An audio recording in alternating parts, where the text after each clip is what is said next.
my God, that was so good. Did you enjoy that? Yeah, Hang on, let me see if I can.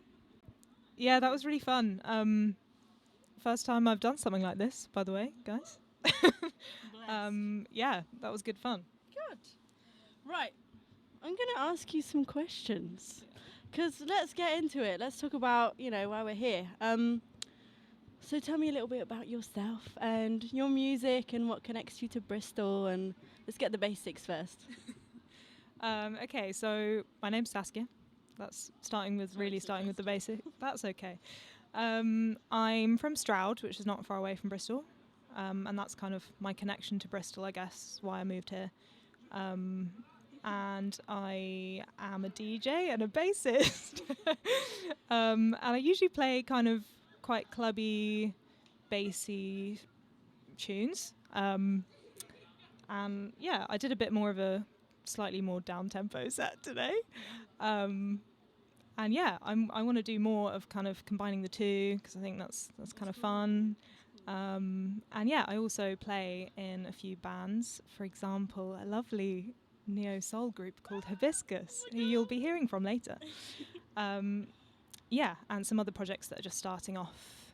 So yeah, lots of exciting things to come. So tell me a bit about your experience of being a woman here in the music scene, like interacting with these spaces and like, is there anything in particular that comes up, let's say? Very open-ended, just getting started.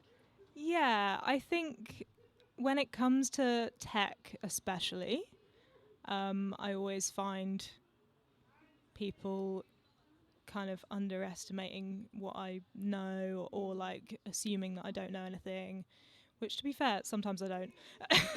But it's just like, yeah, I guess the assumption that because you're a woman, you just don't really know what you're doing and you don't know how to set up and like you don't know what's going on. So yeah, that's always a bit frustrating, which is why it's lovely to have so many women around me now that I'm in Bristol. And, we all support each other and it kind of contributes to a more welcoming, like inclusive environment where you don't feel like, I don't know, you get kind of nervous that people are going to see you doing things wrong or, stuff like that. Yeah. Oh, that's nice. That's good. Are there, do you feel represented in these spaces? Like, especially when you're DJing, do you feel like the spaces are welcoming generally? Or do you feel like that needs a little bit of help? Yeah.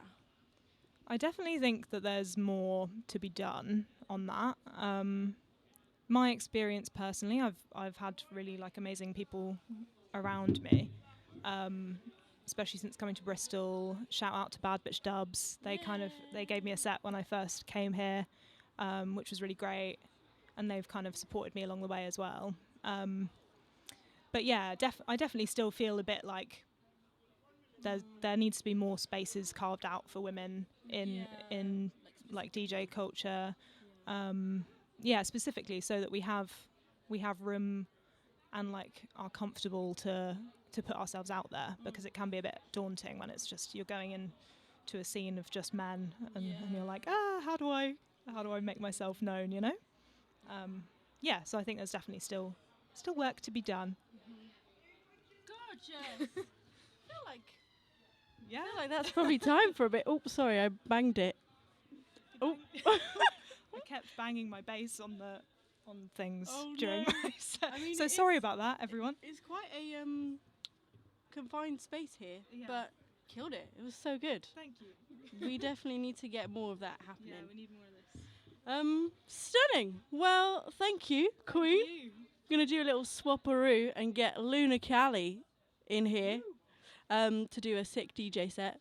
I don't know why I said it like that. It makes me sound like a grandma. Sick DJ set. Anyway.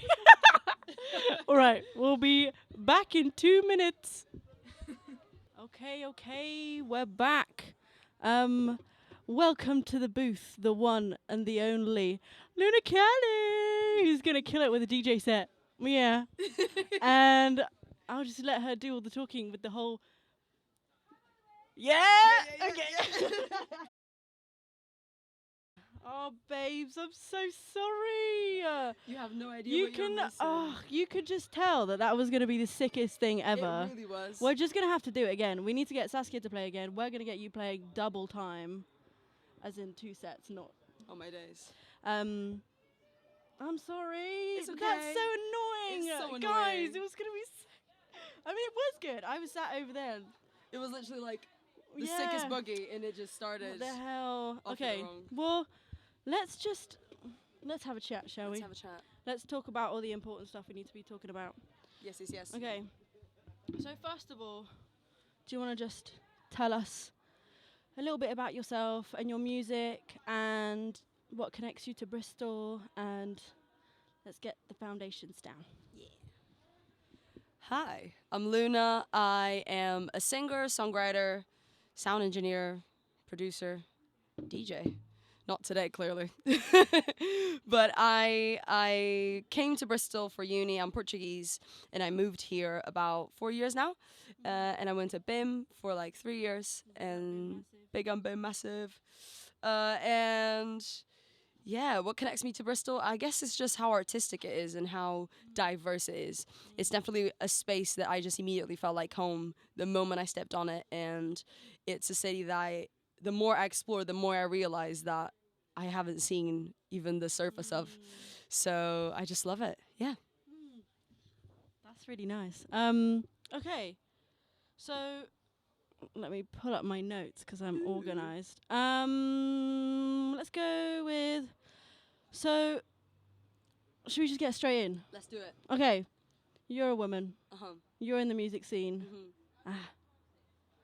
Do you want to tell me about some struggles, but also some lovely things that Yeah. you've experienced? Just a general, all-rounded, like, what's the general sentiment of being a woman in specifically Bristol music spaces? Because, So being a musician in Bristol, it's both a blessing and sometimes a double-edged sword. So one of the main things that I feel it the most is being a live sound engineer and when I'm doing gigs. I was going to ask you about Yeah. So basically, that's where I feel it the most. And the main space that I feel it in is when I come in and people immediately think that I am the lead singer of the band, even though I'm setting up the whole sound system or whatever it might be.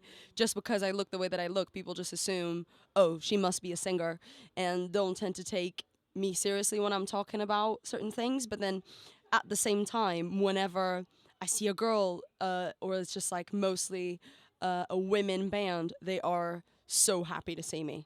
They are so excited to see someone who looks like them, or the way that women tend to communicate with each other tends to be a bit more gentle, and I feel like I try to not only communicate with people that way, but watch the way that I communicate with everyone. And I think I try to bring like a more gentle energy to something that, it's that stereotype that sound engineers tend to be quite grumpy men. And I just feel like it shouldn't be that way. So like I always strive to like hype people up, and like if they're nervous, talk to them about it. And thank you. And I think the reason why that is the way that is actually because I had the most incredible mentor, Paul Hopkins, and he is that way. And I saw him, even though he's a man, I saw him have that gentle energy with musicians and with other people. So it's both like, obviously sometimes people don't take me seriously because, I don't know, I'm wearing like colorful eyeshadow or whatever it might be, and people like don't think that, it's not the typical sound engineer dungarees, wearing black, tattoos. Like it's not that classical look. It's more like, oh, engineers do come in all shapes, forms, sizes, and shades of skin, and From being a performer and having the amazing and wonderful Luna doing my sound regularly, shout out the galley. Like you always create such a like warm and welcoming space, and I feel like I don't want to tie it to the fact that you are a woman, but like it is kind of that as well, because I'm like, not only are you like one of my besties, and so we have that already, but it's like that was developed by our professional relationship being so like, oh, you see me and I see you, and it's cool. And you also like you relate to front singers Yeah. and women in bands in general because you're a musician yourself, Mhm. amazing musician and instrumentalist and producer. Check out the EP on all streaming platforms. Sorry if I just coughed in the mic. Anyway, I fully lost my train of thought. But yeah, because you have that, like, you know what it's like, and so you know how to say things. Like, you know how to say things in the right way to be like, just like creating such a safe and comfortable environment. Because you know, Thank you know, Thank and you. that goes a long way. And I feel like, yeah. Anyway, that was just a side saying that you're great. Thank you. Do you feel? I mean, I feel like this has answered it, but like, do you feel represented enough, specifically as a sound engineer? Because like, I don't know. I don't know many. How many? I don't know. Female sound engineers. Like, I can't really list any apart from you. So like, I hope that doesn't feel like pressure, but like, how does that feel, like knowing that you're kind of low-key representing a community here? Ooh, okay. So I think that, how do I feel? Do I feel represented? Obviously not. Like, I feel like, I'll say this, it is changing. And I any time that I see a woman on sound, or specifically a black woman on sound, I immediately go chat to them. I immediately go chat to them. I get their Instagram, I get their like number or whatever it is, and I always try and like check in with people, because I know the total of 4 in Bristol, like including me, that are black women doing sound. Women doing sound, it's getting a bit more, and I'm having way more women shadowing me on sound. So please, if you want to come and shadow me, do text me. I would love to have you, because knowledge shouldn't be gate kept. We don't want no mansplaining while we're asking questions that totally make sense. There is no dumb questions. Please come and ask them. Ask them nicely and ask them respectfully, but come and ask them. And so I don't feel represented as much as I would love to, but is it a lot of pressure? Sometimes. Sometimes it is, because there's people who have been incredibly rude to me. I had an experience while I was hosting my open mic on Monday, literally this Monday, where someone wasn't being nice to me, and all I wanted was to cuss them out. All I wanted was to just like, dude, do not speak to me. How dare you come into my space and tell me how to do my job?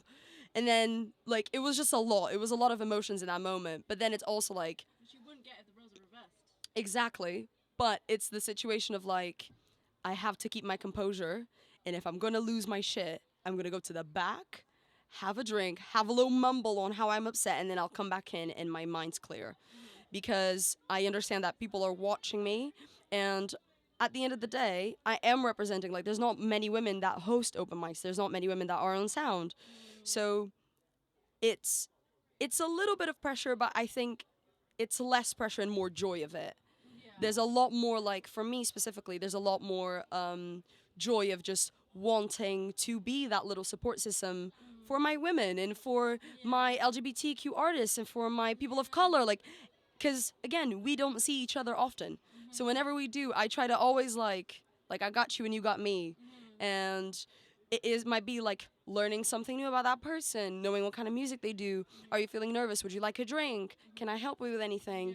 And just those little things that make us human, just by asking them how they're doing and how their day is, and actually try and listen, you end up discovering so much more about people that you never knew. And that's what brings me my joy for being that person. Because at the end of the day, sound engineers, our job is to take care of musicians. I am there way more for the musicians than I am for the audience, if I'm honest. And it's a lesson that I had to learn by, like, a lot of, like, night in, night out, and just feeling like I'm ignored, because at the end, like, you know, there's way more attention in the musicians on stage than there is at the sound engineer. And it's like, I'm not here for the crowd. I'm here for the musicians. And after a while that I was doing sound, anytime that people would see me, sometimes in venues that they wouldn't expect me to see me, where I'm like covering or doing something else, they'd go like, "Oh my God, Luna, it's you." And I'd be like, "Whoa, okay, I'm doing something right." Like anytime I'd have a moment of like, "Am I doing good? Am I doing this? Am I doing that?" I'd be like, "No, no, no, I'm doing something right. I gotta keep going." I've been at least 4 of those times. Yeah, yeah. And the night's gonna go well. And even if we have technical difficulties, like people are like, "Okay, Luna's got it." Like I don't need to worry about it because Luna's on it. Yeah. And in my brain, I might be having like a meltdown or like, "Oh my God, another thing." But it's approaching people with calmness and just understanding that that day they worked so hard for. So I'm gonna try and do my best to whatever I can. You trusting in you because you see that people trust in you. Yeah, And there's a reason for that. absolutely. I feel like the crux of all of this ultimately is just like you would for anyone else, like any group of people, to just hold each other up. Like if you see somebody doing something sick and that you think is like really empowering and making a difference, hold them up. Like it's not, you're not holding them up to like shut off the door to other people. It's, if anything, you're like opening up the conversation even more for other people to come through. I feel like that's a big thing that, I think it's not something that I necessarily learnt. It's something that just naturally became more like prominent in my brain to be conscious of doing, because the music industry is male dominated. You know, you see someone doing a cool thing, a woman, it means a lot. It does. And anyway, but yeah, I just think everybody should just be holding each other up. There's no like, you know, gas everyone up. You're not losing out on doing that. And I think, personally, that's one thing that I think music spaces in general, not specific, this isn't specific to Bristol, but it can be as well. I think it is kind of specific to Bristol for one reason. I think it's a bit specific to Bristol because it's very rare that I'll go up Stokes Croft and I won't know someone. Do you get what I'm saying? It's like I go up Stokes Croft and I always run into someone that I've seen across, or there's someone like there's always someone to wave or to be like, "Oh my God, hey, how you doing? Cool, cool, cool, cool, cool, bye." Or like, "Good to see you," or whatever it is. And even if you don't know them, "Cool jacket, love the hair," whatever it is. And I think the more that I started doing it, the more it became natural to me. And funnily enough, by me complimenting other people, I started to feel better about myself. So in the beginning, I was so used to being a singer, front of stage, being like the center of attention, right? And the more I did sound, the more humble I got, in the sense of like, it's okay that you're in the backstage doing a bunch of work that they have no idea what it is, and how much you're like out there in that desk when they're like, "Can I have more bass in that monitor?" And I'm like, "I'm gonna chuck more of that double bass in your monitor and it will feedback, but I'm gonna try and do a bunch of things before that even gets to you. Let me EQ it real quick. Let me EQ it real quick before it even gets to you, so like, you know, everyone's feeling comfortable." And by me then gassing up the musicians, I felt more joy within myself, and it's like, actually, this like role of me being, it's a nurturing role, I find. And I think there's definitely some like feminine energy that has nothing to do with gender, by the way. Feminine energy has nothing to do with gender. Absolutely doesn't. Everyone can have it. Everyone does have it. Everyone does have it, exactly. It's just whether you let it Out. manifest. Absolutely. more or Yeah, not. yeah, yeah, yeah, yeah. Which, Yeah. So that's a mindset. that's a mindset thing. But like, I just find that feminine energy within these roles just make the night run smoothly. There's less stress. And if there is stress, it's like, okay, let me take a second, let me breathe, and then let's keep going. Also, let me communicate it. Oh my God, yeah. Let me say that I'm yeah, stressed. the amount of I'm working on it, so just bear with me. Yeah, the amount of times that I'm like, "Hi, I'm sorry there's feedback and I'm just gonna EQ some things real quick and then let's try something again. But just give me like 2 minutes and I'll be right with you." I'm doing my thing. They know that I'm doing my job and they're not stressed on like what is happening, when is happening. Talk to people. Please. We're all in this together. It's not like the engineer versus the musicians. It's like we're all in a group trying to make that gig be the best that it can be. And I've definitely found my feminine energy through these roles. And it stopped being pressure of representing a community. It stopped being more joy that I get to be that feminine energy for people when they're not used to having that. That's nice. Yeah. Oh, that's so nice. Oh. I told you it would be wholesome. Guys. Okay. Let me check on time. How are we doing for time? All good for time, people. Okay, stunning. Stunning. Good for time, peeps. Oh, no, because I've got to check. Oh, I forgot I was in the middle of doing that. Oh my god. It's so funny when I have to organize things because as a Virgo, right, my brain is hella. Yeah, let's lay this out. Sorry if you're not into that stuff because I am. My brain is super. Also, I do not need to be sharing this right now, but I'm really organized in my brain. But in practicality, I find it really hard to like. Put it down. So I need to put something on a USB real quick. Okay. But yeah, we're doing good on time so far. Is there anything else that you want to talk about? Is that I feel like the main thing moving forward to think about is like just like how can we do more? Like how can we better the conversation, improve representation generally in all forms of the music sector, like in all roles, just generally, like, and like with a mindset of uplifting everybody, not just women, but like everyone.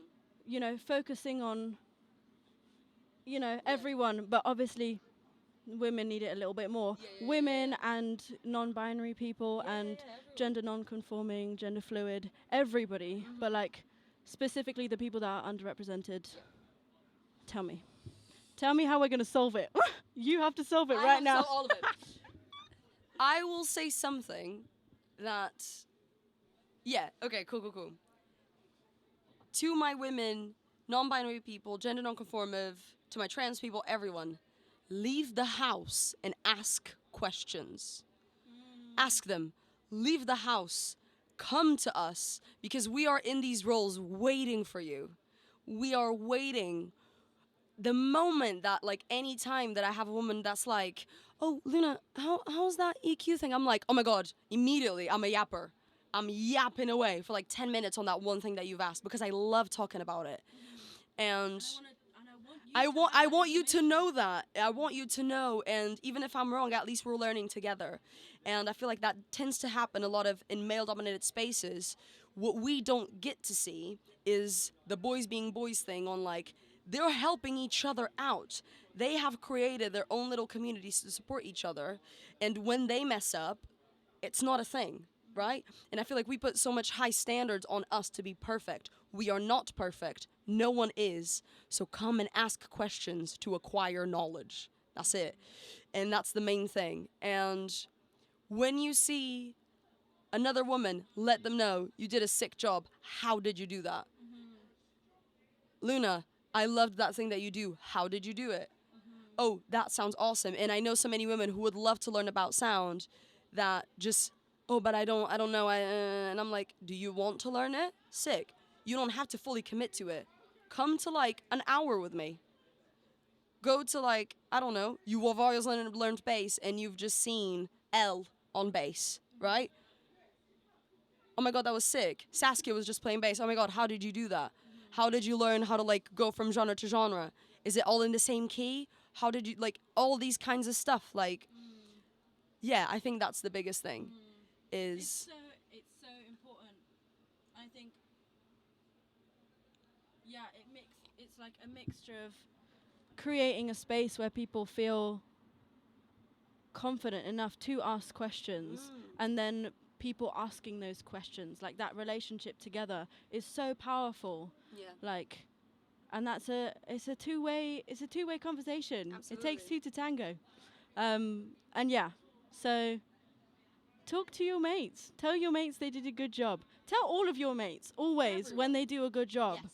And tell them that you appreciate them and you see them. Yes. But yeah, that was That was a really good point. That was really good. That was really good. You ate that up. My God, this has been Luna and Lily's Yap Sesh. Yep. Part 1. More to come. In the future. We're going to take a little, I'm going to say 4 minutes. That's, I don't know why I made it specific, but we're just going to take a few minutes for me to pop something on a USB, and then the one and only ZENA is going to come in and I think play a little pre-recorded live session, I think. And then also have a yap, because this is what we're doing. Yes. But yeah, thank you so much for being part of it. This Thank was so you, good. I'm Lily. sorry the USB stuff, but There's always more opportunities for this. and everything happens for a reason. Absolutely. If that hadn't happened, we wouldn't have said some of those things. True. Watch this The space, universe. All right. See you in a bit, chickens. Bye. Okay, we're back. And welcome the stupendous, the sublime ZENA. Okay. Yeah. You have brought to us a pre-recorded live session, yes? Yes. Excellent. Is this music out, not out? What is the... 4 of the songs are, and they should be announced, and I will talk more about them later. Slay, we love an organised queen. Okay, we're going to get going. I'm getting better at this. I can hear violence creeping in through the mattress on which I'm sleeping. Baby, the bedbugs have marked you, the latest victim. They're on a post that I read to work through the office. I'm hearing whispers, they'll send me away for fraudulence.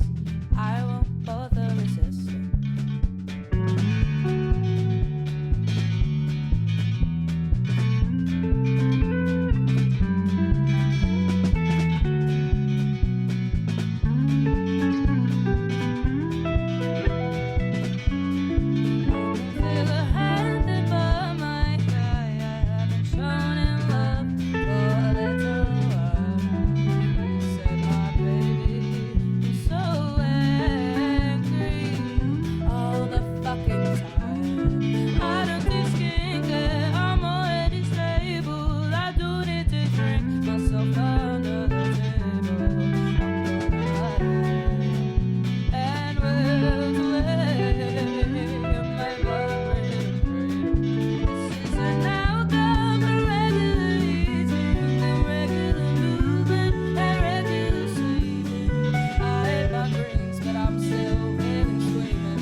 Okay. Hello. Sorry, that was the Bedbugs. That song is out on all streaming platforms. My artist name is ZENA. You can find it on Spotify and Apple Music and all those things. This set was recorded in my attic with my lovely band, Elle, Ollie, and Fergus, and recorded by my housemate to the stars, Lyle Anderson. So this next song is about when you miss someone after a breakup.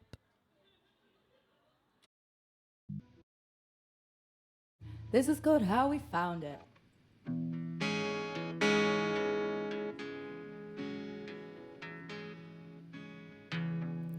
We really should have left it how we found it. Didn't think of much when it was kissing. You were stuck in my head. It was the third time we met. Friendship is a burden when there's deeper feelings lurking. I was an animal. You were the last in a line of people, and I hurt you, I feel angry. I'm just childish, I never know what I need.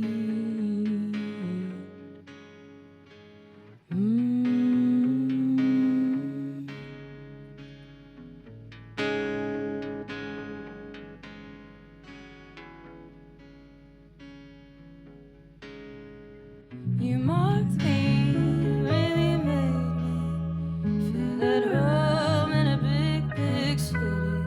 And all I made was a mess. But I left us feeling shitty. Wasn't ready for another, but I'd have held you a little closer. I would have slept all day. I would have booked a trip away. And when I'm happy and I'm healthy, and you take your own time, I will meet you later. It's hard to look you in the eyes right now. I really should have let you how I found you.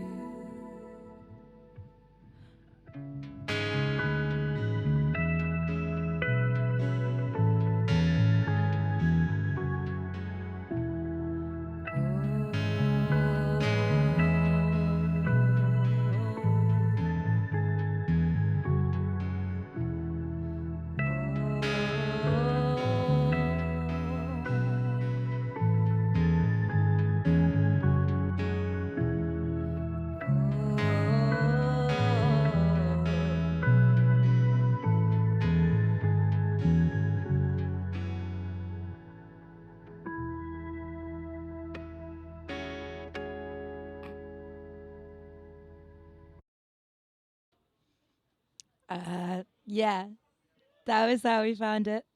Thank you, anyone who's listening. This next song is called The Mark in the Making. And it's about falling in love with a friend and stressing about what that may mean about your friendship and all of that business. Yeah, hope you like it.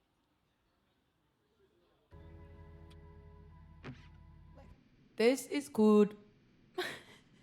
The next song is Mark in the Making.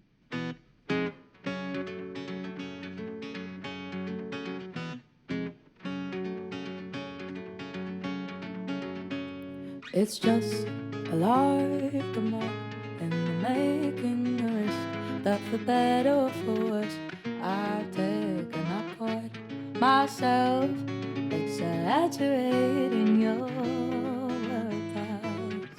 Baby, I need some convincing. I won't get my conviction from these bullets. We got down when it's after hours. We were nearly alcoholics for a second there. It's a process and a 2-year fabrication, fully realized and boiled down to them casual situations. Why? stay right here for a while. We just met again, and you're all shiny and new, and yet the same old person. You drive me up the wall, you make me wanna go to church and be a good girl, and leave the sturdy music right behind me. When we met for the first time and our egos were so tiny, I think I watched you grow. I think you might have grown up with me. Oh, why? Let's just stay right here for a while. We just met again. Oh, why? Stay with me for a while. We just met again, just for a lark, just for a la la la la la la.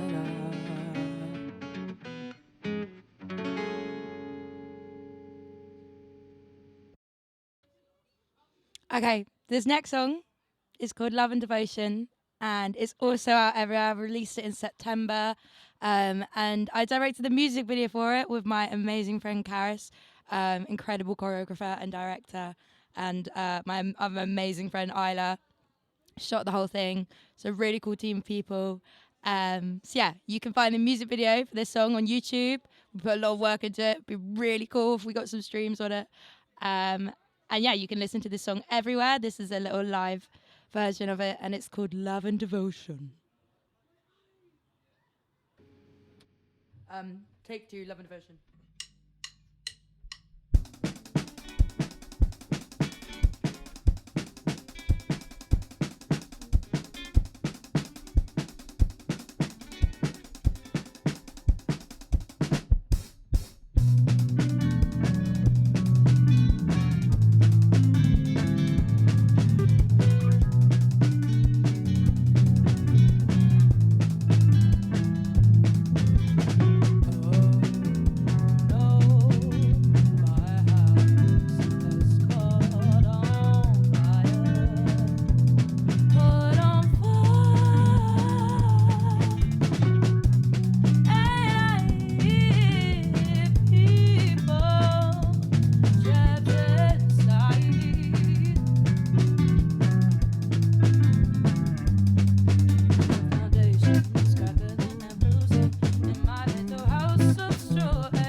Yeah, that was Love and Devotion.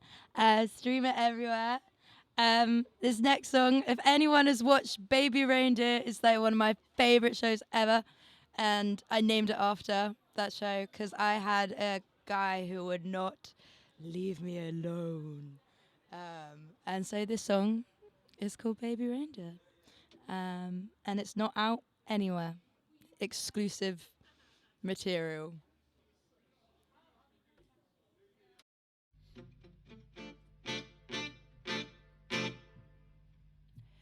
When did I win you over? And how do I take it back? I'm throwing my phone overboard.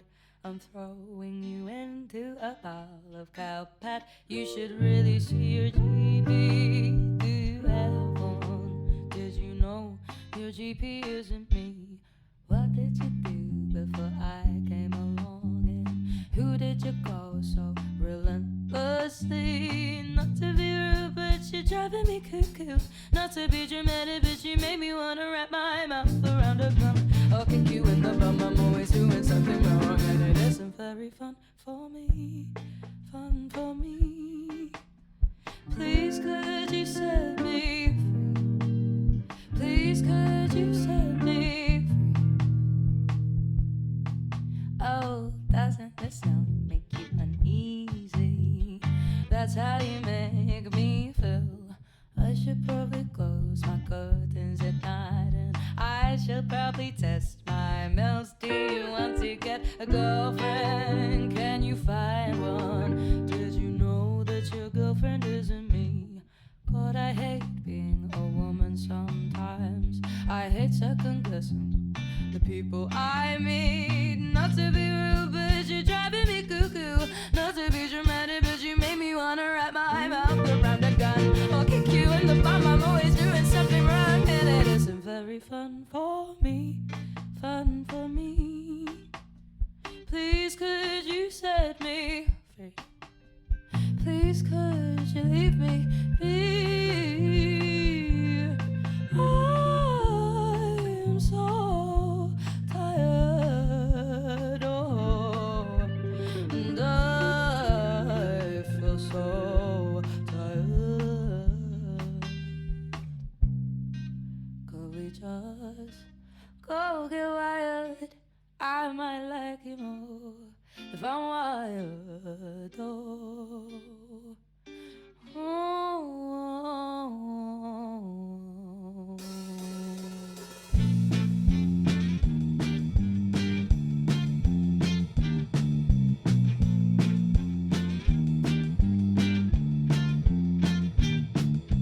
Not to be rude, but you're driving me cuckoo. And not to be dramatic, but you made me wanna wrap my mouth around a gun. Or kick you in the bum, I'm always doing something wrong, and it isn't very fun. Not to be rude, but you're driving me cuckoo. Not to be dramatic, but you made me wanna wrap my mouth around a gun. I'll kick you in the bum, I'm always doing something wrong, and I could be free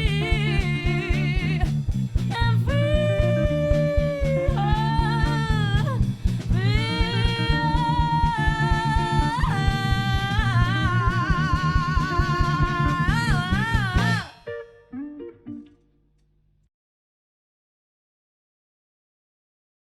Sorry, my talking thing wasn't on. That was Baby Reindeer. By the way, I didn't realize until on the way here that you can see me right now. So if my mum's watching, hi mum. This next song is called Where the Dead Things Lay, and it is out. It's my latest single. It's out everywhere. It's part of an album full of amazing artists in Bristol that's come out through the Galley and through 7 songs called Something in the Water. Our lovely host Lily is on the album. So yeah, that's coming out on 28th. You can stream it online. You can buy vinyls, and it's a really cool album. And this is one of the songs from that really cool album. Ready? Okay, this song is called Where the Dead Things Lay.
And there's something I feel every day. I got a new sound. I got a new sound. I got a new sound.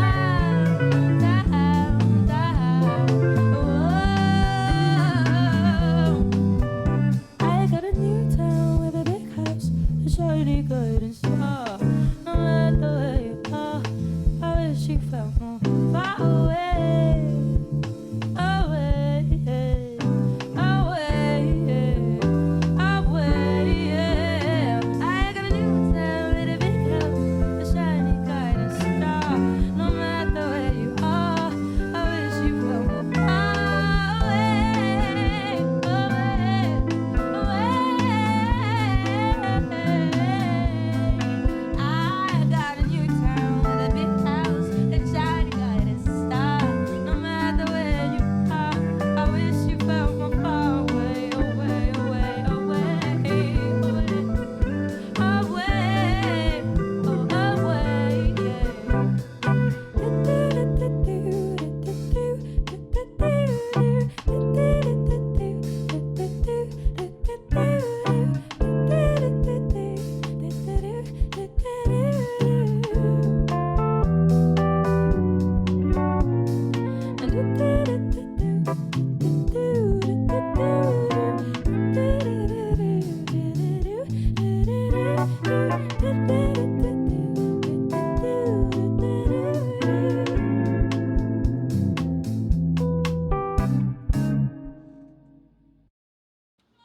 Okay, I have 3 songs left for you before I have some chat with Lily.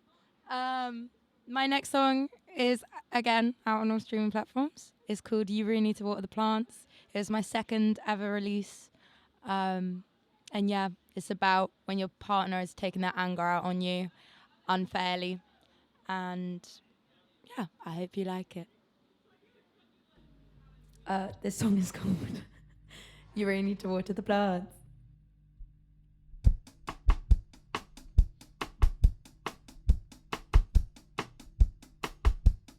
You should really be pulling together by now.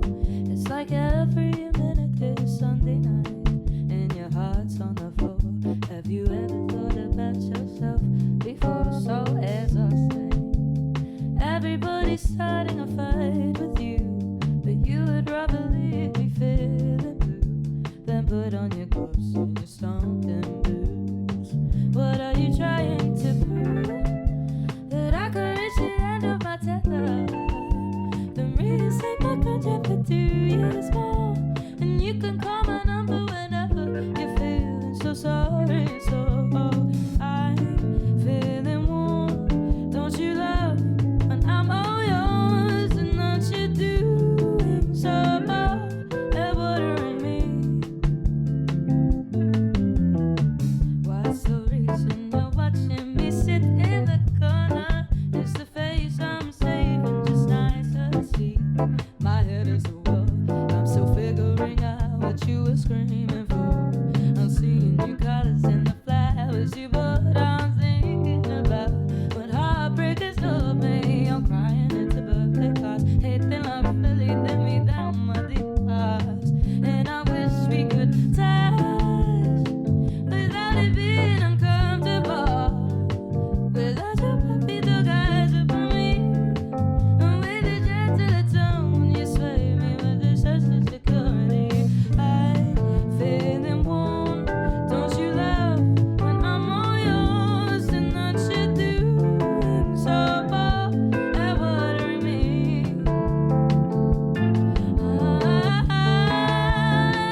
Okay.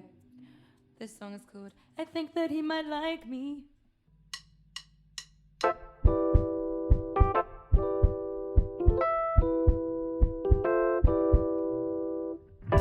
There's a disconnect, I wanted to get annihilated. Then all my smoke is in his face. He looks a bit infuriated, busting through his baggy jeans, moving up real close to me. He likes my cutesy quirks, or in the hopes I hate myself. He told my friend and then told me I'm nothing like the other girls. And he smiles at me, strokes my hair, and murmurs softly, baby, I just want your mind, though. I can tell you've been around the block, and I'm sure I'm exactly your type. Can you keep me occupied? Oh, baby, where's your mind? I can tell you've been around the block, and I'm sure I'm exactly your type. Can you keep me occupied? And I could fall in love. I could fall in love, love, love. I could fall in love. I could fall in love,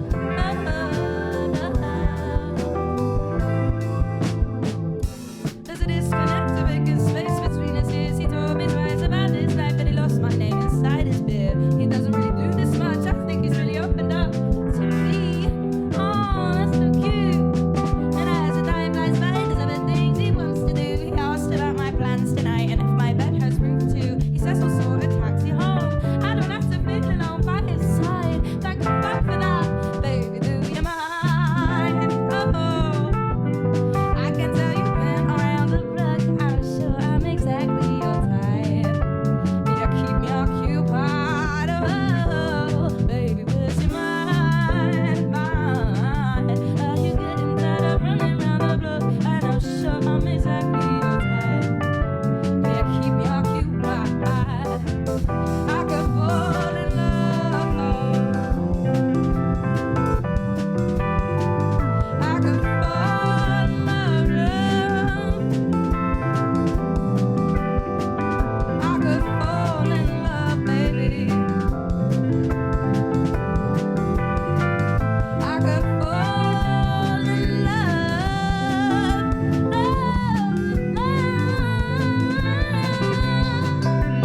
busting through his baggy jeans, moving out real close. I think that he might like me. Busting through his baggy jeans, moving up real close. I think that he might like me, yeah. Busting through his baggy jeans, moving up real close. Moving up real close. I think that he might like me.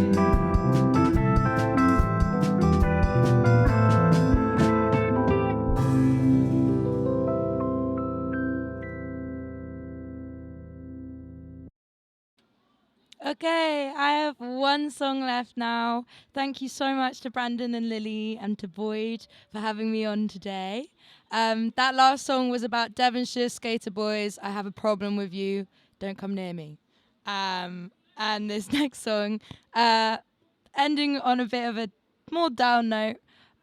This next song's important to me, and probably one of my next releases.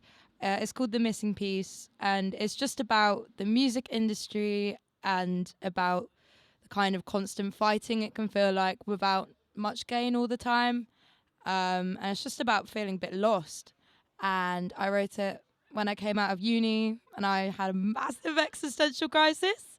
And yeah, it's just about that and the kind of hole I found myself going into of that, which I think every artist has at some point, and hopefully I'll come out of mine.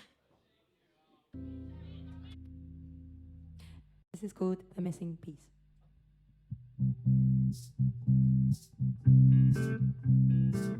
I don't know what you need to make that hole a little smaller. Keep the wolf at the door, keep the crowd on their toes. Do you feel at home in your body? You just found several reasons to sink another drink at the quarry. You leave a friend on red. They'll forgive you one day if you're lucky.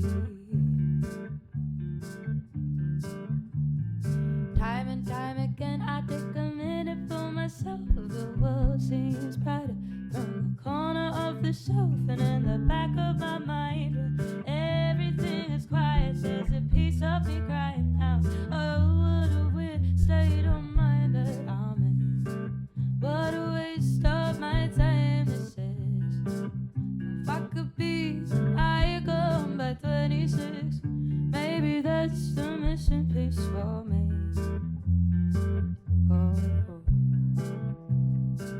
But I'm scraping my house at the local. That's when I feel most intact. I'm earning some money with people who love me. I don't have time to think about that.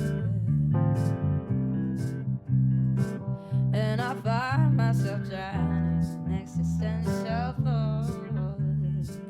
I know this is gonna cost me. No wonder I'm lonely and lost.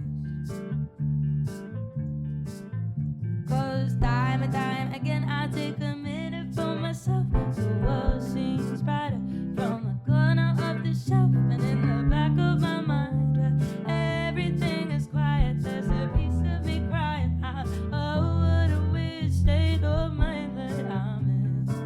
What a waste of my time this is. If I could be an icon by 26, maybe that's the missing piece for me.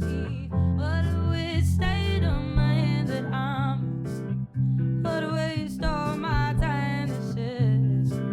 I wanna be an icon by 26, maybe that's the missing piece for me. What a weird state of mind that I'm in. What a waste of my time this is. I wanna be an icon by 26, maybe that's my missing piece.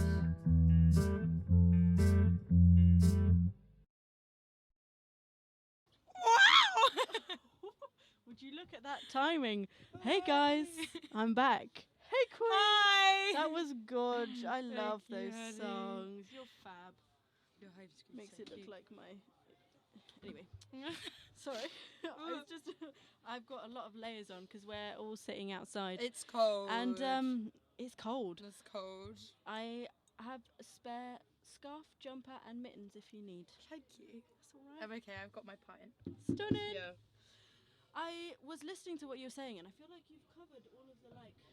Oh no. No. Like the introductory, like, tell me a bit about yourself.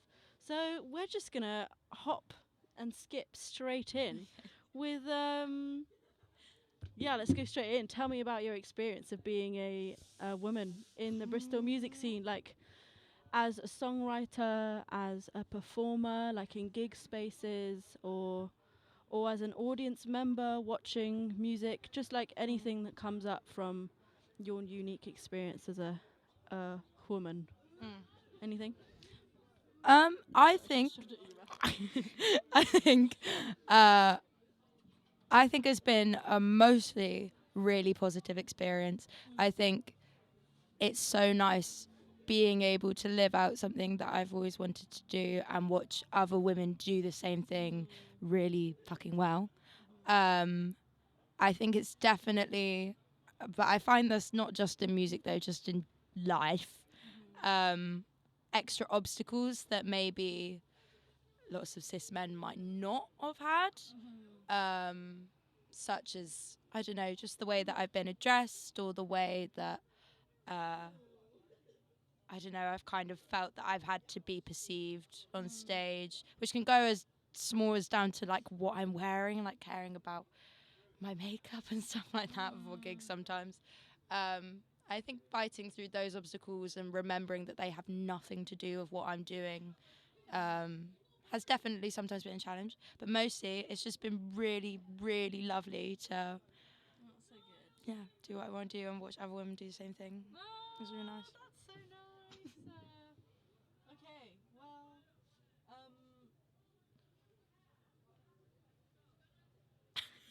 do you? Sorry. long pause. Do you feel like anything has been maybe less accessible to you in the music scene because you are a woman? I think something that scares me more and that I really admire when other women do it is maybe in a jam space, not as a singer, but as an instrumentalist. I feel like I see in jams, like that's always what I've gone up to do. I've gone up to sing and I've seen a lot of female singers. I would love to see more women getting up in jams in different roles, like on guitar. And actually, there's someone coming in later, Katie, who's an incredible guitarist. Where's that coming from? Where's that coming from? Hang on. Is that coming from us?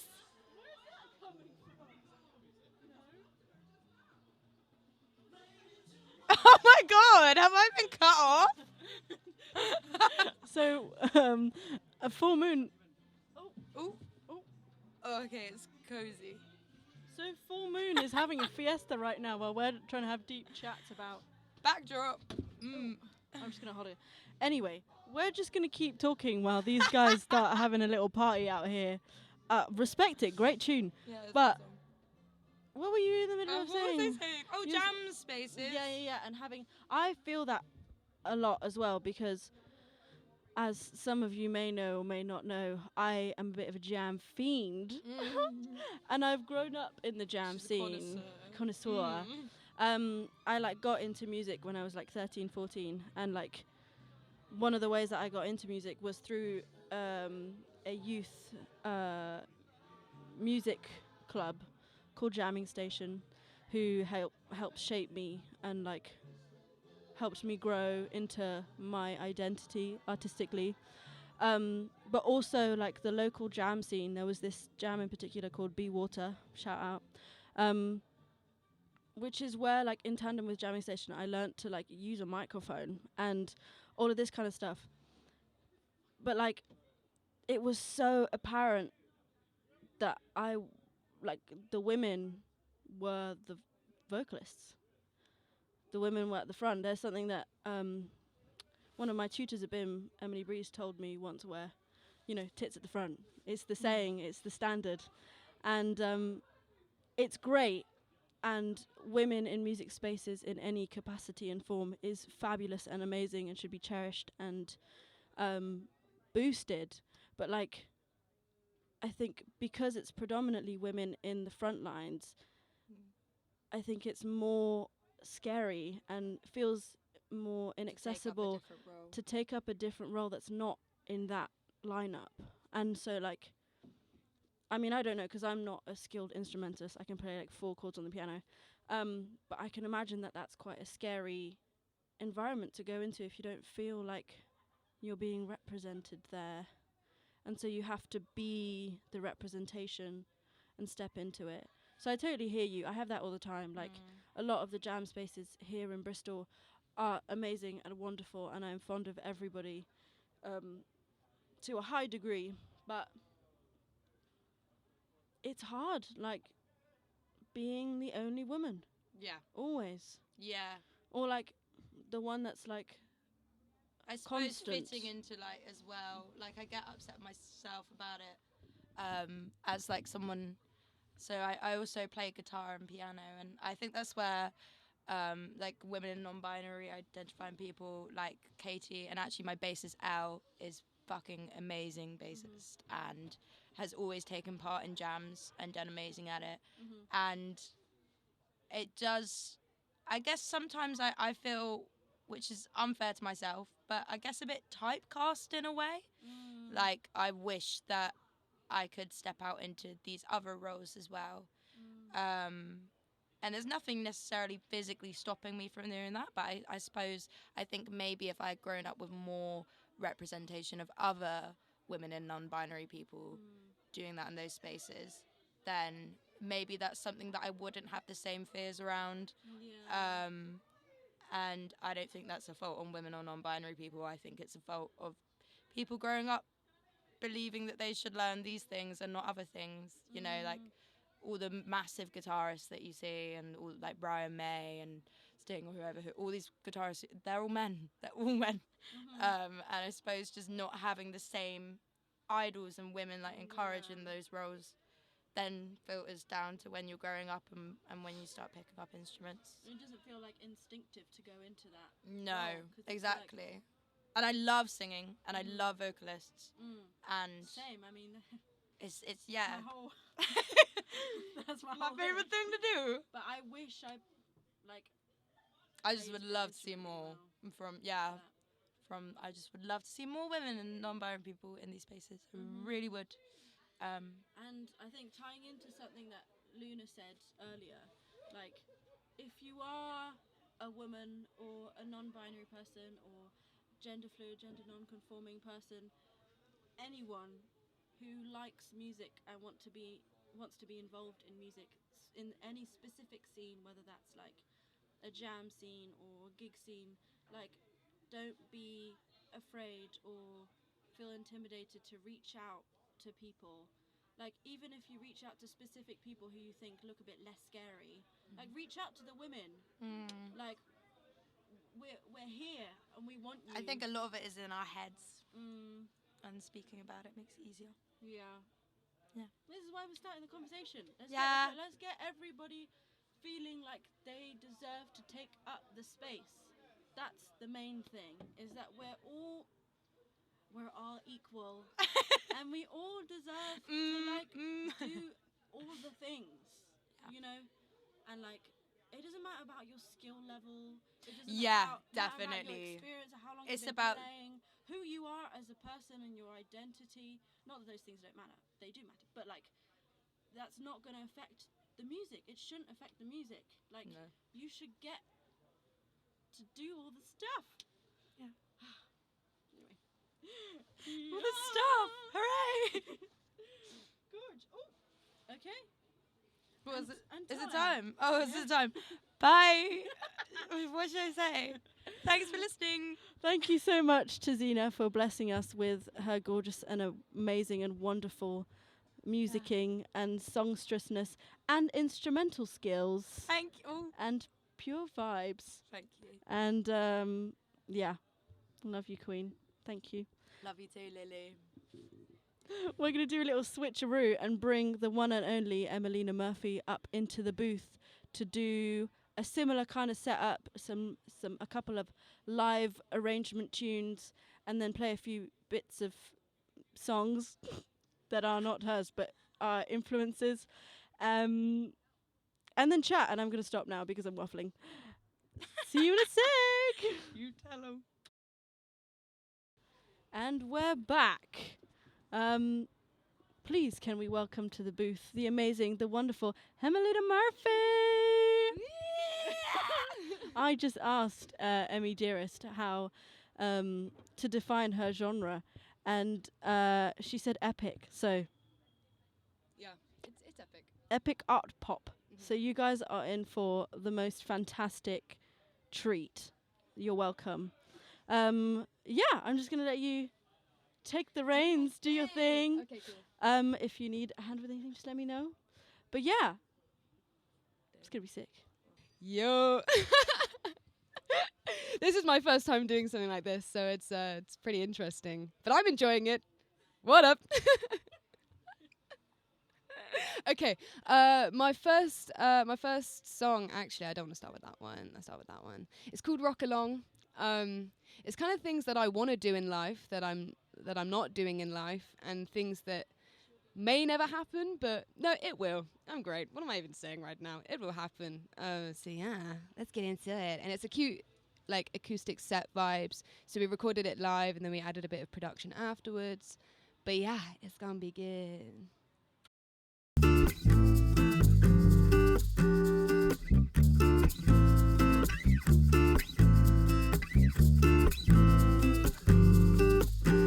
Yesterday, I surfed a man from Street 02, wearing a suit, but what's the use? And yesterday, and I rock along.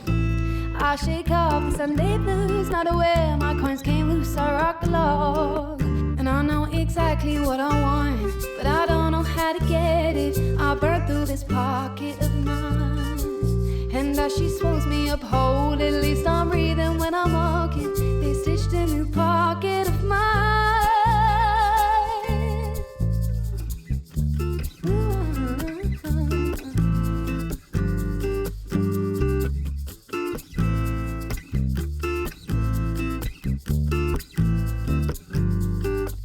In another life, I would play with 6 new strings, walk alone in 6-inch heels. In another life, and in another time, I'd partake in the morning smoke and then tread in the evening pie. And I know exactly what I want, but I don't know how to get it. I burnt through this pocket of mine, and as she swallows me up whole, at least I'm breathing when I'm walking. They stitched a new pocket of mine. No condition, a constant state of heaven, one pirouette away from feeding the obsession. I know it all too well.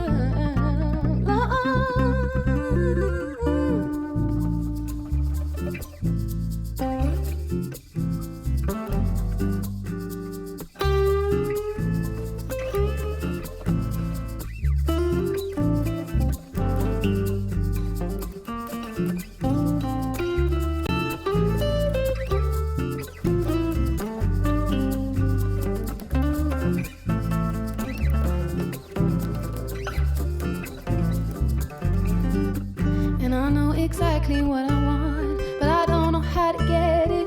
I burnt through this pocket of mine, and as she swallows me up whole, at least I'm breathing when I'm walking. They stitched a new pocket of mine.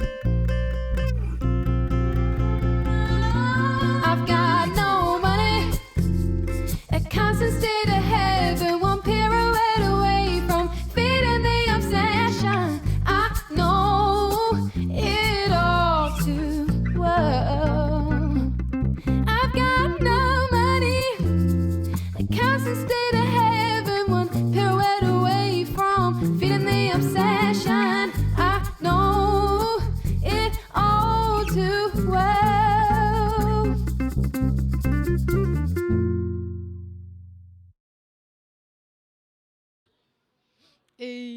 Yeah, that was the first song. I love that song so much, and I think I actually haven't recorded it yet, but that's the goal. That's the goal. I'll get there at some point. Yeah, it's nice to do an acoustic version of it. It feels a lot more raw, and I appreciate that. I also said, well, Lily said it was art pop vibes. I said it was art pop vibes. Doesn't really sound too art poppy, but you know, we're gonna go with it. We're gonna go with it because that's a sleigh, right? Next song is called LA. I wouldn't want to be in LA right now. You know, America's in a pretty dire state, but I wrote this song many a year ago when America was probably still in a very dire state, very dire. But it's just kind of a empowering, you know, take me to LA. I want to be in control though, you know, give me your money, give me your money. And yeah, so I kind of vibe with that major. So this is LA, and take me to LA, but maybe in a couple of years, not just yet.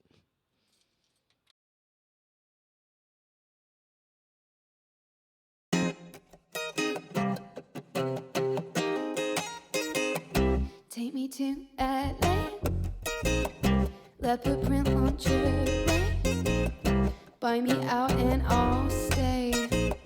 Take me to LA, I wanna see the States. Like, can you give a little taste? She's lonely champagne. Oh, take me to LA, away. And I'll lay you down in sequin beats, and I'll tie you up and do as I please. Watch my roll on a big TV. I wanna be your American dream.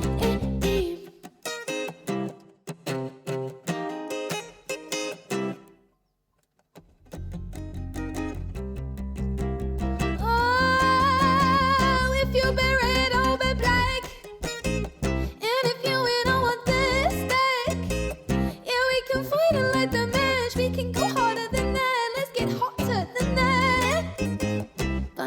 think I'll take it neat. You can be the man in the sheets. I like your skin between my teeth.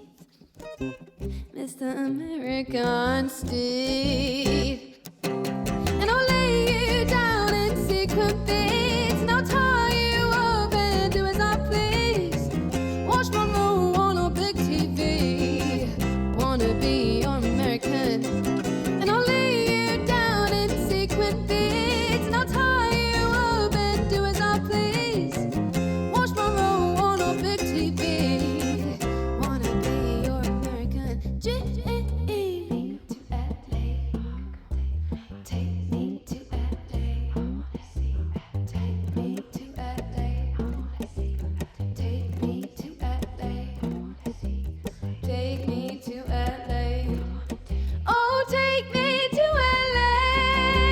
And I'll lay you down in sequin beats, and I'll tie you up and do as I please. Oh, watch my roll on a big TV. Wanna be your American.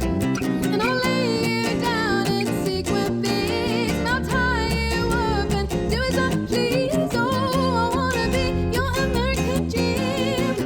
Watch me roll on a big TV. Scream. Let's go again.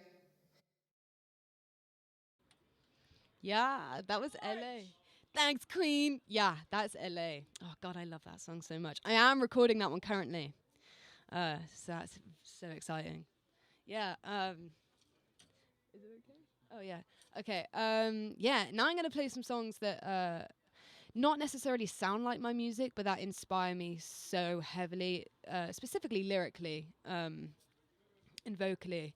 Got some really cool people in this list. And if you're just tuned in, my name's Emelina Murphy. Go follow me on social media. And yeah, I've got a few gigs coming as well. So if you like what you hear, then stick around. But yeah, this next song is Babushka by Kate Bush.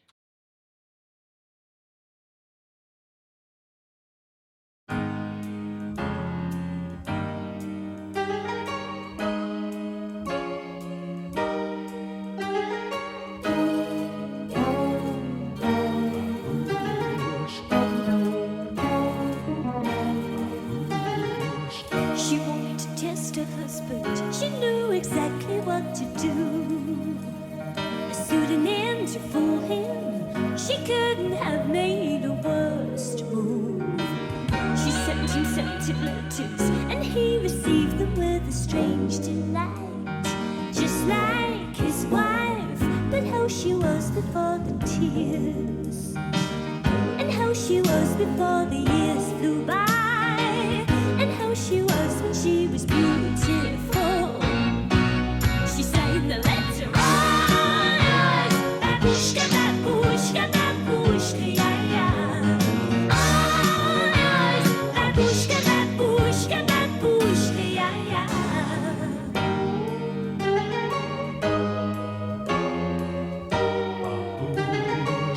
She wanted to take it further, so she arranged a place to go, to see if he would follow for her incognito. And when he laid eyes on her, he got the feeling they had met before. Uncanny how she reminds him of his little lady. Capacity to give him all he needs, just like his wife before she freezes down him, just like his wife when she was beautiful. Shout it out, I'm all yours. Babushka, babushka, babushka, yeah, yeah. All yours. Babushka, babushka, babushka, yeah, yeah. All yours. Babushka, babushka, babushka, yeah, yeah. Babushka, babushka, babushka, yeah, yeah. Babushka, babushka, babushka, yeah, yeah. Babushka, babushka, babushka, yeah, yeah. Babushka, yeah, yeah.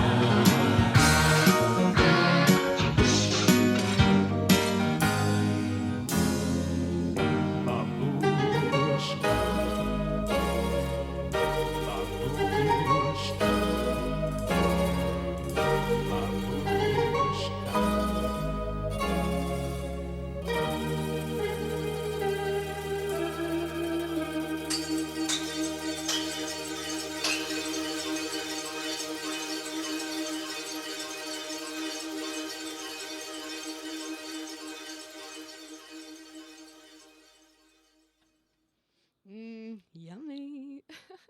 God, I love that song. It's so strange. I love strange. Such good production. Everything in that. I mean, Kate Bush. Come on now. She's incredible. Okay, this next song is Almost Cut My Hair by Crosby, Stills, Nash and Young. Ugh. Okay, lyrically, this song is like one of my favorites. Like the beginning line, almost cut my hair. Ah, it's basic. No, but it's good. It's good, but it's basic. I.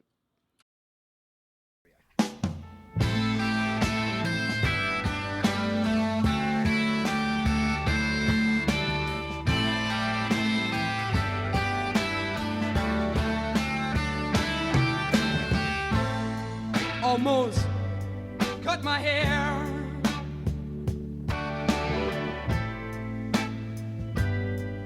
It happened just the other day. It's getting kinda long. I coulda said it wasn't my way, but I didn't, and I wonder why. I feel like letting my freak flag fly. Yes, I feel like I owe it to someone.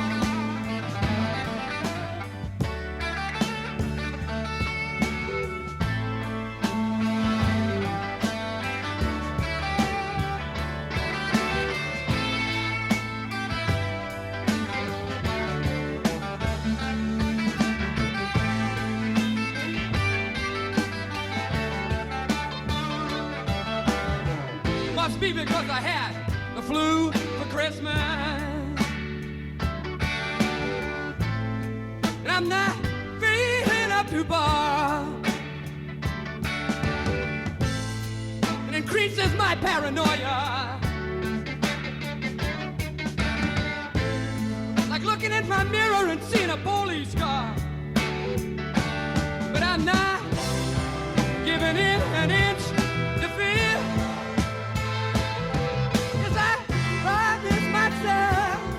This year I feel like I owe it to someone.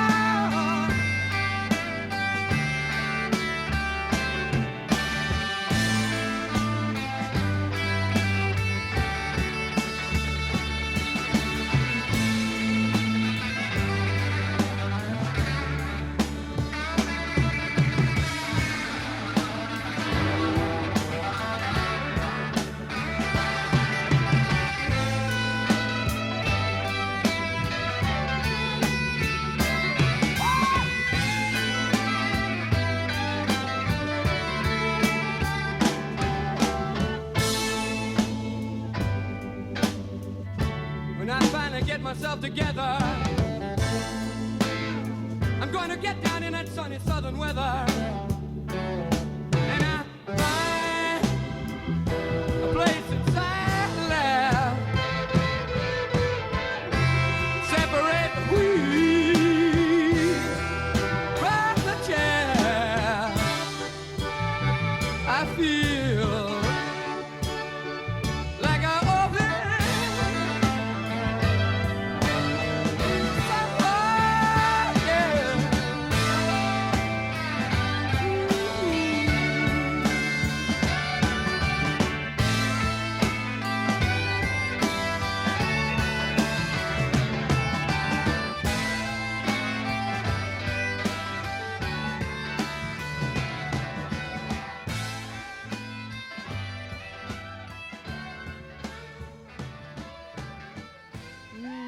That was Almost Cut My Hair.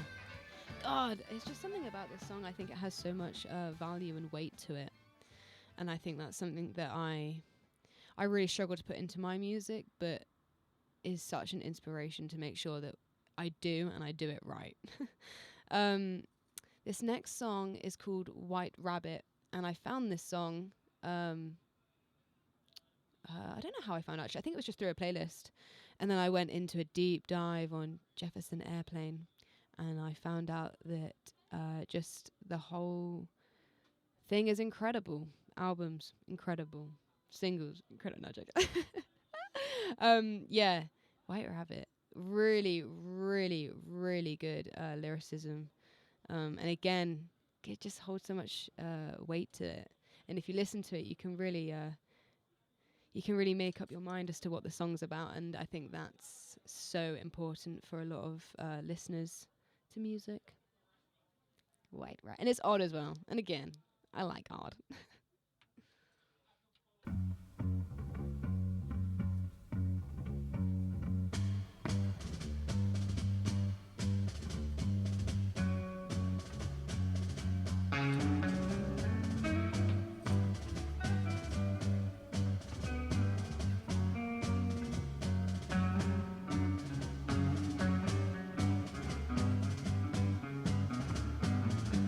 One pill makes you larger and one pill makes you small, and the ones that mother gives you don't do anything at all. Go ask Alice when she's 10 feet tall. And if you go chasing rabbits and you know you're going to fall, tell 'em a hookah smoking caterpillar has given you the call. Call Alice when she was just small. When the men on the chessboard get up and tell you where to go, and you've just had some kind of mushroom and your mind is moving low, go ask Alice, I think she'll know. When logic and proportion have fallen slowly dead, and the white knight is talking backwards, and the red queen's off with her head, remember what the dormouse said. Feed your head, feed your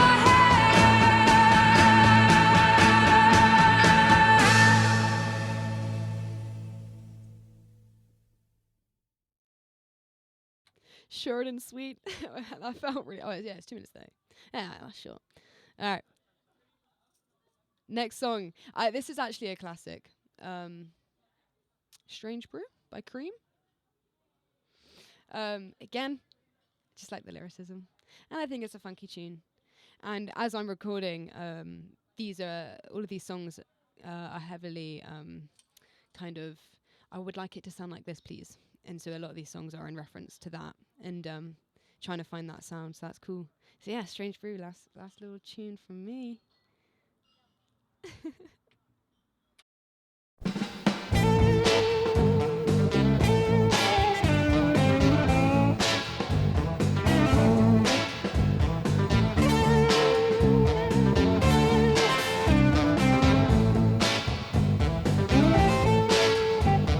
Strange brew, killing what's inside of you. She's a witch of trouble in electric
that was my last song.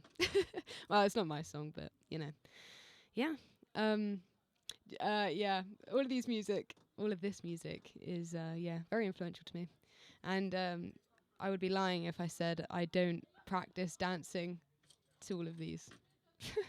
When I perform live, I'm very eccentric, and I move a lot, and I got to make sure that I'm dancing of the era. You know, just to look awesome. Oh, Lily! You know. Yeah. Have you already played that tune? Yeah. Time flies when you're having the best time. Am I right, guys? Am I right? I love that we're closing the doors now, making it really. It's packed. Sardines? Righto! Well, I think it's time for the interview portion of the. Oh, girl, she's trying to grab my hair.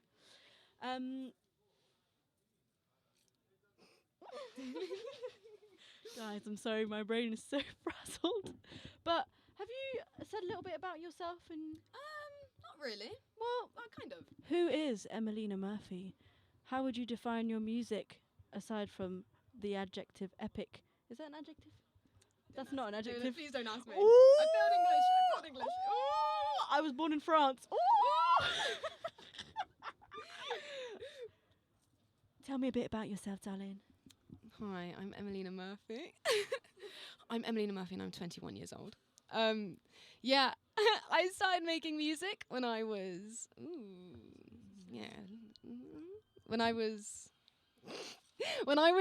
I don't even know. How old are you when you're in like year 9? I was in year 9 when I started thinking of singing. Yeah, year 9 thinking of singing. Did musical theatre for a bit.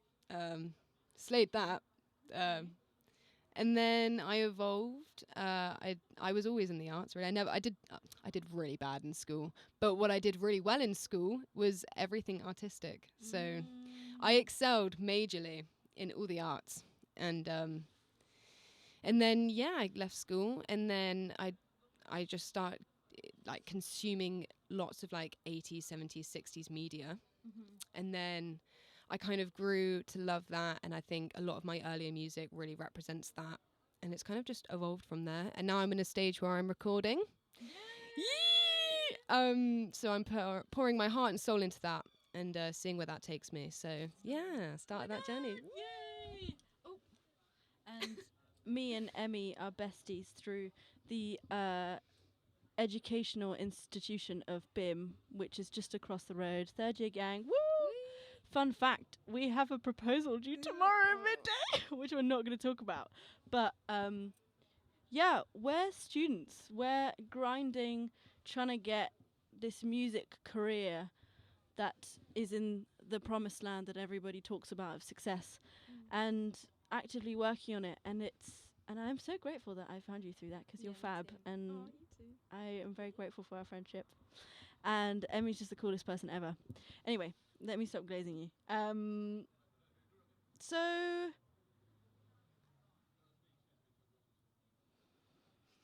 you've been gigging for a hot minute, haven't you? Okay.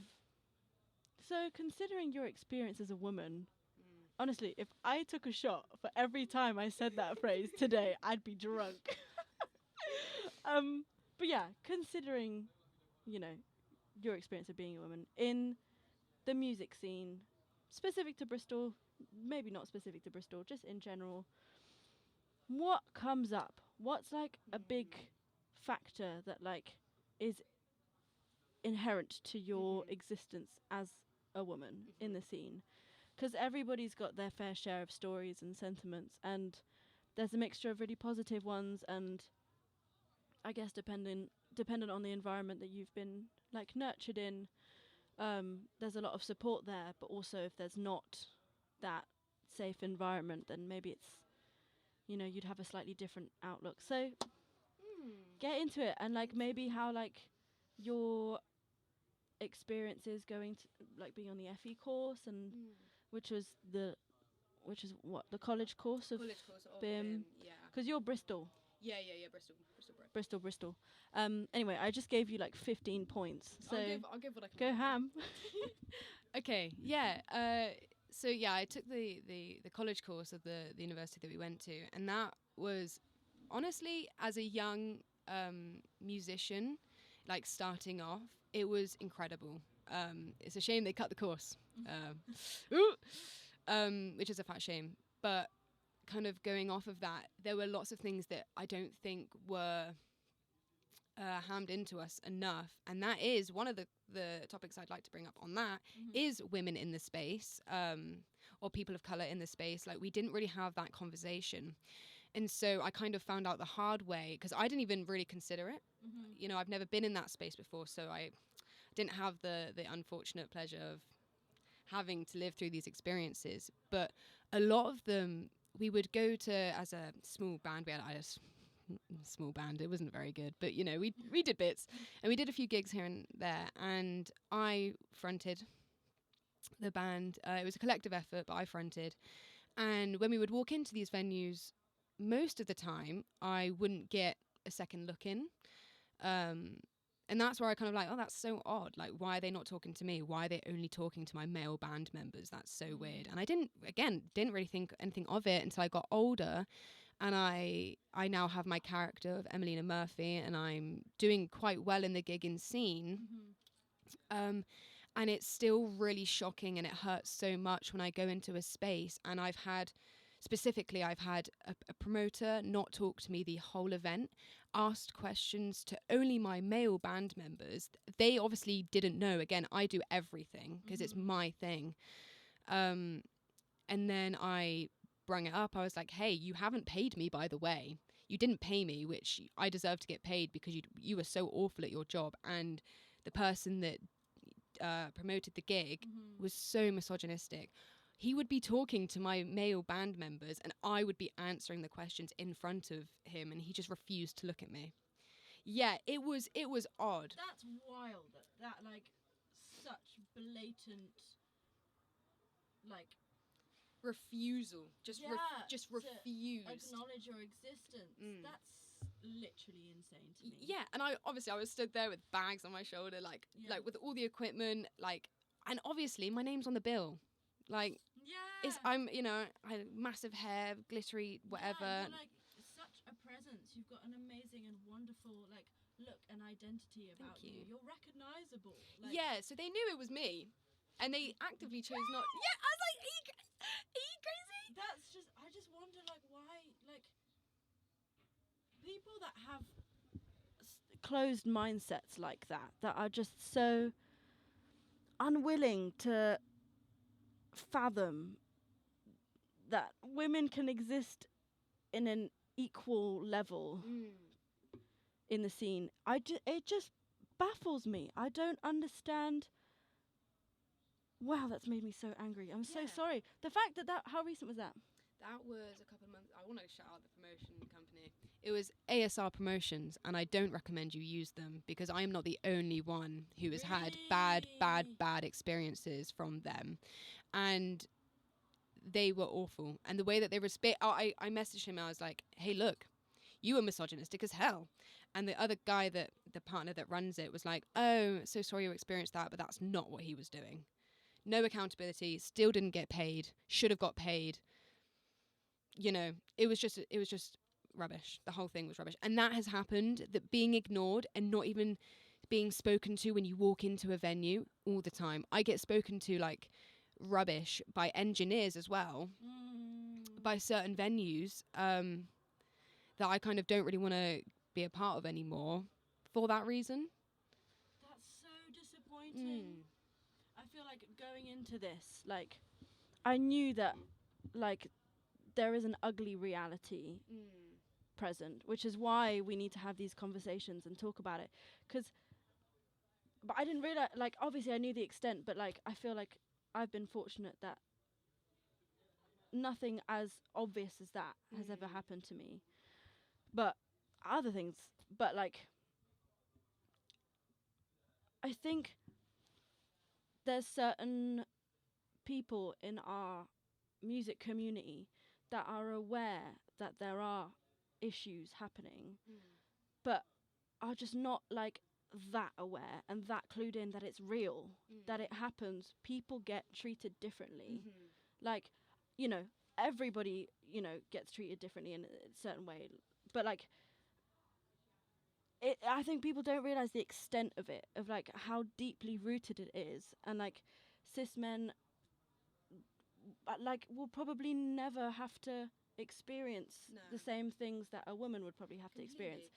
And like that's not saying anything negative about these men, because that's not necessarily their fault at all. But it's also, it ties into the whole thing of like, if you see it, call it out. Yeah, I wish at the like time you're I was confident enough to be like, hey, yo. Yeah. I was shouting at this. I was like, hello. And he just... Yes, you, but also not that it's, you can't fight your own battles, and not that you know, should have a male voice to represent you. But the fact that, like, did the guys around you say anything? Not at the time.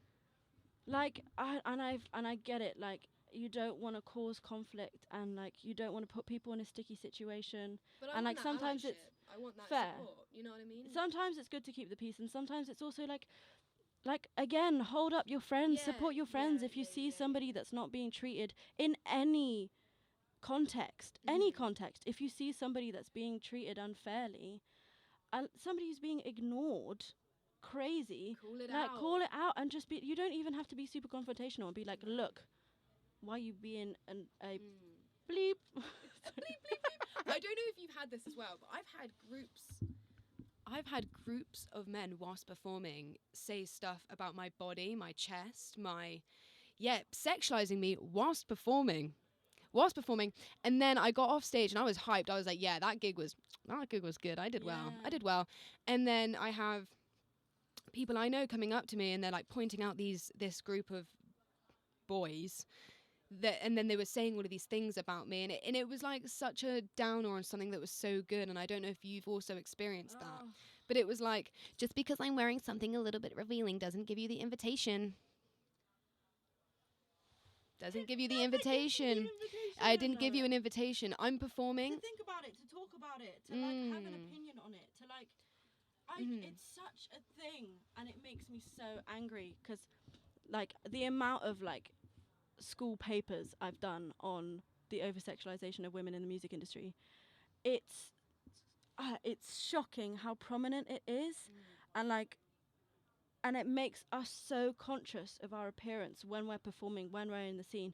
And I clock myself thinking about it way too often when I'm about to do a gig, and I'm like, oh, but I don't look the part yet. Like, I haven't done my makeup, my hair doesn't look good, I'm not wearing a cute outfit, I don't look, like, in a twisted part of my brain, I'm like, I don't look desirable. Not that I want to look desirable, but like look attractive, because that's the position I'm in. I'm singing, I'm at the front, I've got to look good. Yes, I've got, like, if I want to look good and feel good and do it for myself, slay. Yes. 100%. Because, you know, look good, feel good. Love that. But that expectation shouldn't just automatically be there. No. And I think it also shouldn't, because it's like that expectation naturally just exists in the universe. As you've just said, everyone feels like they can comment on it and have an opinion on it. And like the amount of times that people have made comments to me when I'm performing about my appearance, about my chest, about what I'm wearing, about what I look like, sexualizing me, is like, also just when I'm walking about, just being a woman, but that's a whole different story. But like, it's like, when did like appearance and your physical state and how you represent yourself, when did that become like something that existed in tandem to your music creation and authenticity and expression? When did the, like, it's tricky because in a lot of ways they are connected. Like, if it's part of your identity, what I mean specifically is like the sexualizing stuff, like the way that your body looks. Why does that affect? Why are we commenting on it? Why are we commenting on it in first and foremost? But why is there this like? Oh, I feel like I'm so angry that I'm like completely muddling up my words, because I'm just like literally, I feel you. But yeah, it's just frustrating. It's just frustrating. At the end of the day, I am doing a job. I am doing a job. This is a service that I am providing, And it's entertainment. Yeah, it's entertainment. But again, entertainment doesn't automatically invite you to sexualize, say whatever you say about someone. It's like that you're allowed to have an opinion. Fine, but it's so odd. It's so odd to say something out loud that I don't think people like recognize that as a thought. Yeah, like that's so true. Like actually, you saying that, you've just said that, that's embarrassing. That's really cringy that you've done that, and it's really childish. It's really childish. And it's immature. Yeah. And it's cringy. Again, I'm getting paid to perform in front of you, and that doesn't give you an invitation to say and do what you like. Yeah. Don't be there. Don't pay for it. You know? I think that literally just answers a big part of what I was going to say next, of being like, how can we do better as a community? And it's just like, let's start. And this isn't like directed to a lot of people, and specifically the people that are probably going to be tuning into this and listening, because you guys are the people that care, and you guys are the people that probably have empathy and a willingness to I don't know, I guess learn. And it's also just like people out. Yeah, and it's the expectation of like, don't assume I don't know, assume I know, and then I'll ask questions, you know, regarding like engineers and like people who are actually helping you do the service that you're providing. Like, I don't want to have, you know, 10 minutes of you mansplaining something to me and then going asking my male band members anyways. Do you know what I mean? But yeah. So I cut you off there. You were about to say you're something. so fair. I don't remember what I was saying. I think I was, in general, it always loops back to like, yes, let's keep the conversation going, and let's branch the conversation out into our male friendships and friendships with people that just have these like too old ways of thinking. Yeah, if you get what I mean. I agree. Like, we've got this can't be a thing anymore. Like, we can't be allowing this to exist in our music spaces because it's so demoralizing and it's draining, and it's something that yet again you have to overcome to show up the next day. And sometimes you put out all your energy into the gig and you don't want to have to deal with that, and you don't have the energy to deal with that afterwards. Wrong. Yeah, So exactly.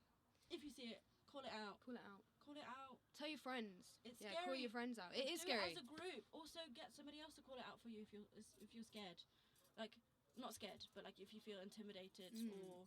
Because that's valid as well. Yeah, of course. And it's not. This isn't meant to be a like. If you're not being confrontational, then you are part of the problem. Because that's not what I'm saying. It's more like, I think just as a collective consciousness, we all just need to be more open and accepting of change. Make that change. I was gonna go somewhere with that, but then my brain was just like, oh, you're let's not Sick. Can't do that. Anyway, oh my god, the timer. I love chatting with you. I love It's chatting. always so fun. Whenever we get together, we do chat. We do chat. We do chat. We're like, we've just had our lecture, should we just go for Should we like a just go coffee? And then we never end up getting the coffee because we've just been talking straight for like 2 hours. Yeah.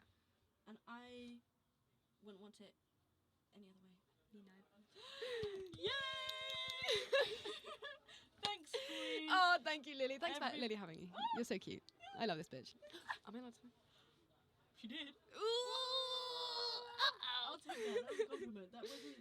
If there's anybody in the world who would shut that off and be negative about that, it was meant in an endearing way. So true. And I would represent myself with that word. Real. Well, actually, maybe I wouldn't do that. But anyway. Thank you so much. Thank you for having this. me. You are gorgeous and wonderful and incredibly talented, and I'm grateful for you. And you're just so fabulous, and I'm so excited to see where you go, because you're going places now. But you're just so well taught. Yeah. World domination. Yeah. I think. Okay. Yeah. It's on the cards. It's on the I cards. see it. Yeah. Excellent. Brilliant. Thank you, Green. We're gonna do a little swappy switcheroo. Sorry, I just got distracted for a second because my mum just messaged me. Oh, and apparently you guys can't hear us. Okay, I need to talk into the mic. Thanks, Mum. Shout out to my mum. I love you. Yeah, we're going to swap over now to Miss Katie Sills, who's going to come and do another hybrid set with guitar, and it's going to be so cool. So yeah, don't go anywhere. We're just going to do a little swapperoo now. Okay, love you. Bye. Oh my God, I can hear it. That's wild.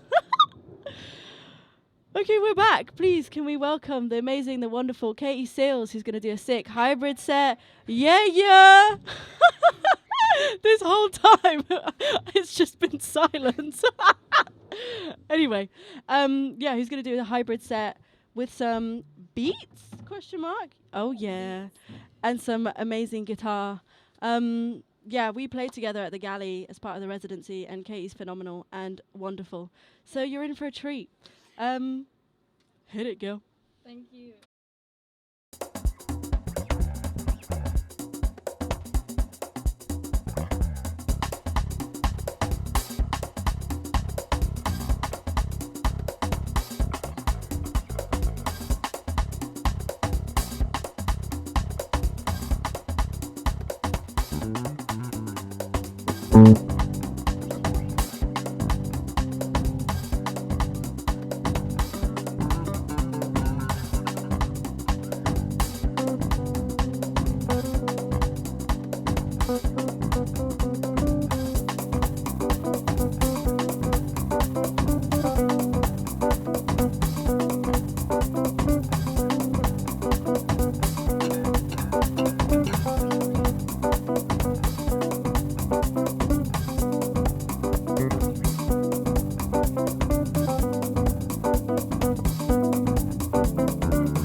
That was a song called As the Sun by John Beltran.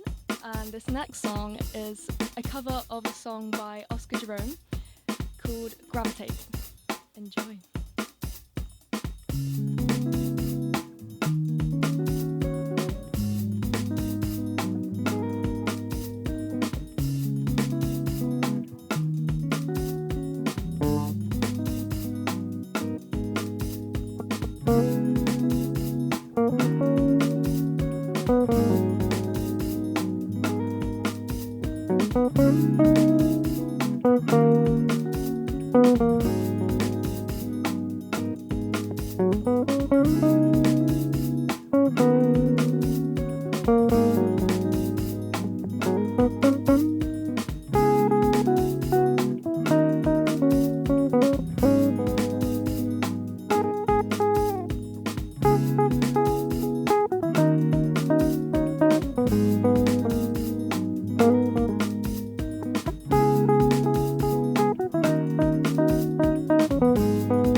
Gravitate, and now I'm playing something else. It's kind of an original, I guess, but also similar, I guess, like cover style of a song called Love Is The Message, which is a really lovely song, but I've sort of like put my own spin on it, so enjoy it.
I hope no one had the wrong note in there. I could pass it off as being jazz, but it was just the wrong notes. Anyway, this next song is an original, sort of. I hope it sounds right, because it was sounding a bit crunchy earlier. But yeah, hope you like it.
Voilà, nous sommes prêts à repartir pour une bonne portion de jazz et de swing. Et j'ai le plaisir de vous présenter à nouveau Carl.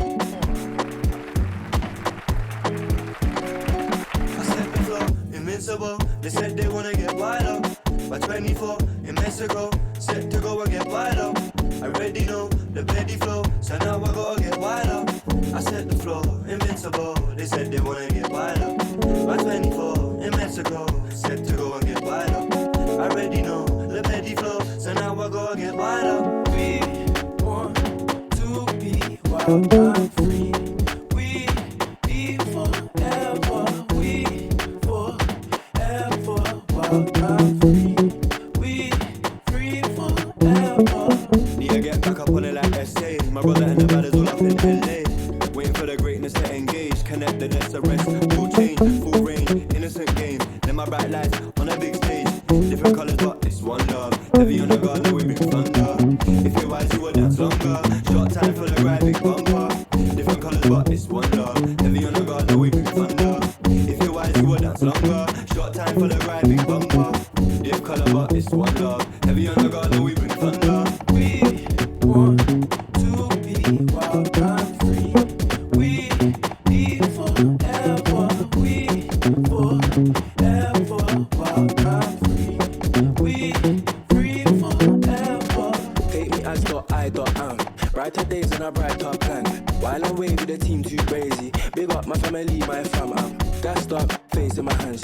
Why in a waist I make my feet stamping. Electric got me feeling amped. Took the first step and I can't go back. So what's this sweetheart? What's the number? Got a sweet bumper. You're right, that won't crash my foot. So no gas will never look back. We explore the at this life. A movie show, this an actress. I know she wet as a classic splash. Nobody can't match with my passion. Word to my nigga, no, it's about action. I believe it's about a we clash. Magnetic, it's just science. It was meant to be, see the signs. Fuck, I flow with the vibes, it's no plan. Whoa, we pulling the strings, it's not them, it's us. Get in the place and then take us. I had to tell her to take time, not rush. Honey, your body of my crush. I set the flow, invincible. They said they wanna get wild up. By 24 in Mexico, set to go and get wild up. I already know the belly flow, so now I gotta get wild up. I set the flow, invincible. They said they wanna get wild up. By 24 in Mexico, set to go and get wild up. I already know the belly flow, so now I gotta get wild up. We want to be wild and free. We be forever. We forever wild and free. We free forever.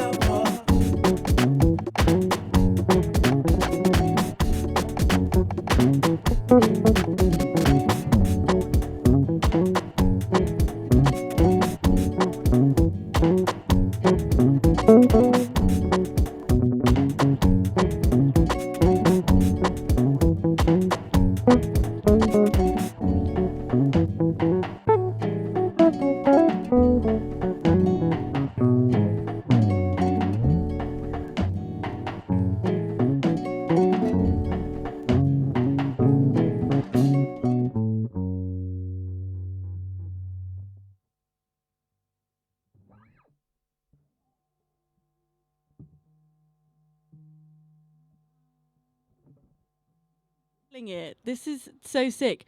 I just want to remind people at Full Moon that the guitar that you're hearing right now is all live. Because Katie is sick and we're doing a hybrid set right now. And it's so cool. And I feel very grateful that we're doing this right now and like platforming such amazing and wonderful women in the music scene in Bristol. So yeah, just a little PSA. I'm going to go again now. But yeah, you're killing it, killing it.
it was, but it's not. It's called Wonderland. I can't remember who it's by, but I really liked it. That's why I included it as a little interlude song. Give myself a break from playing. Enjoy it, because I'll be back with some not as good guitar.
My hands are really cold. That's a disclaimer as to why I feel like I'm not playing my best, but it's still really fun and I'm really having a good time playing some of these songs. The next one is called Hermosa Maria. Don't know. Forgot who that one's by as well, but it's a good song and I'm going to play over it with cold hands, so enjoy it.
this last one,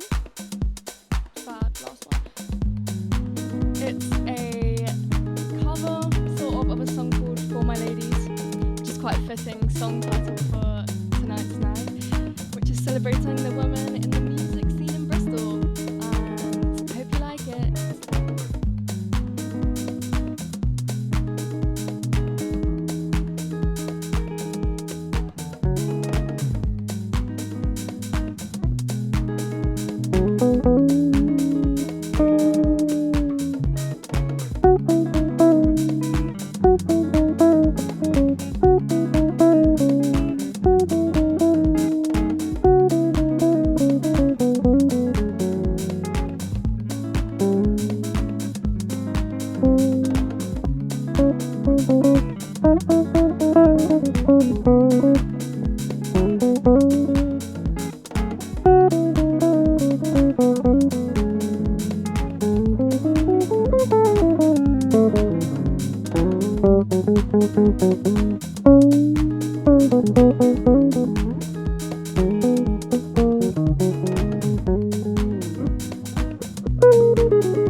That is all that I have, and I'm just going to leave it on one last song when Lily comes.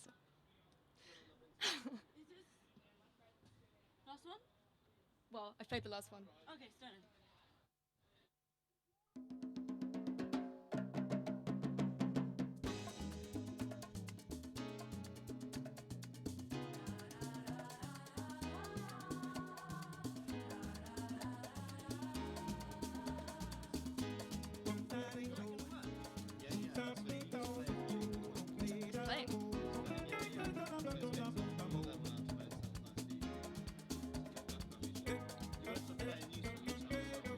That's right.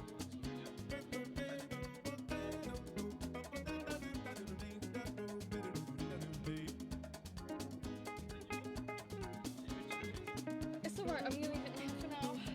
Thank you. I'll just put it here.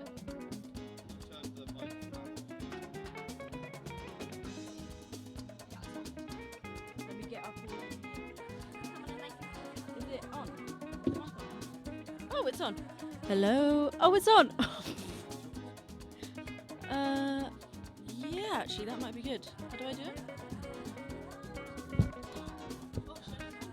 Yeah, let's do that. The holding might be easier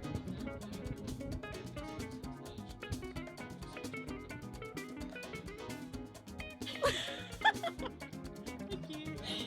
Okay, that was so good. Ugh, I am in love with your guitar playing, and I'm not ashamed to say it. It's gorge. Yeah, I just wanted to have a little chat with you, as we've done with the other amazing guests, to just talk about you and your experience of being a woman in the industry, that old chestnut. But first of all, let's get a little bit of context about you and like, tell me about you. And I feel like that wasn't actually a sentence that just came out of my mouth. I feel like I just went, tell me a bit about you and your music and your connection to Bristol and any sentiments surrounding that. Okay, let's go. So, I don't know, I'm reading off that, but trying to look for inspiration for my name. I know my name. My name is Katie. I play guitar, and it was only this year, thanks to Lily actually, that I've started playing more live.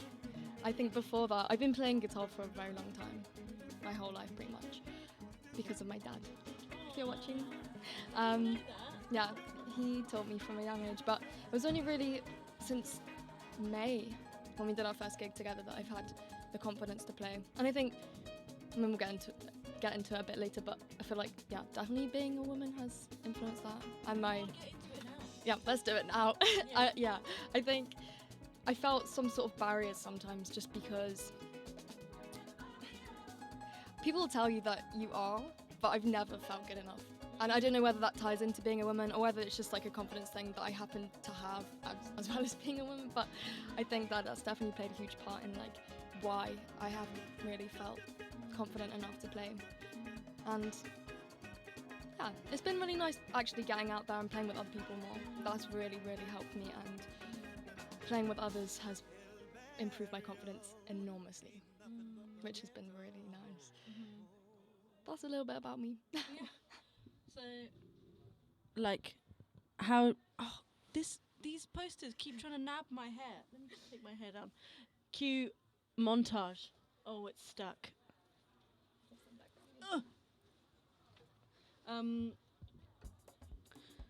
No, I forgot what my point was. Let's move on to the next bit. Oh wait, no, yeah. So, would you say that like you felt supported in this scene? Like, you were gonna say something. Tell me. Yeah, that was a sharp inhale. Supported by people that I surround myself with directly, yes. But generally speaking, I don't know whether it's a Bristol music scene in particular or whether it's just related to other different places' music scenes, but I'm talking about Bristol specifically. I don't find it to be the most supportive environment directly, but I think if you surround yourself with the right kinds of people, I think it can be really supportive. Like, there are supportive individuals, which I think is amazing, that I've met, and I think that's what's really special. I don't think it necessarily comes quite naturally from my experience, but meeting certain people has been really key to that, and I think it's more about actually seeking out and meeting like genuine, nice, friendly people that want to play with you, which has been really nice. And I think it's like seeking those relationships out and actually making an effort to do that, which I feel as a woman you have to do a bit more.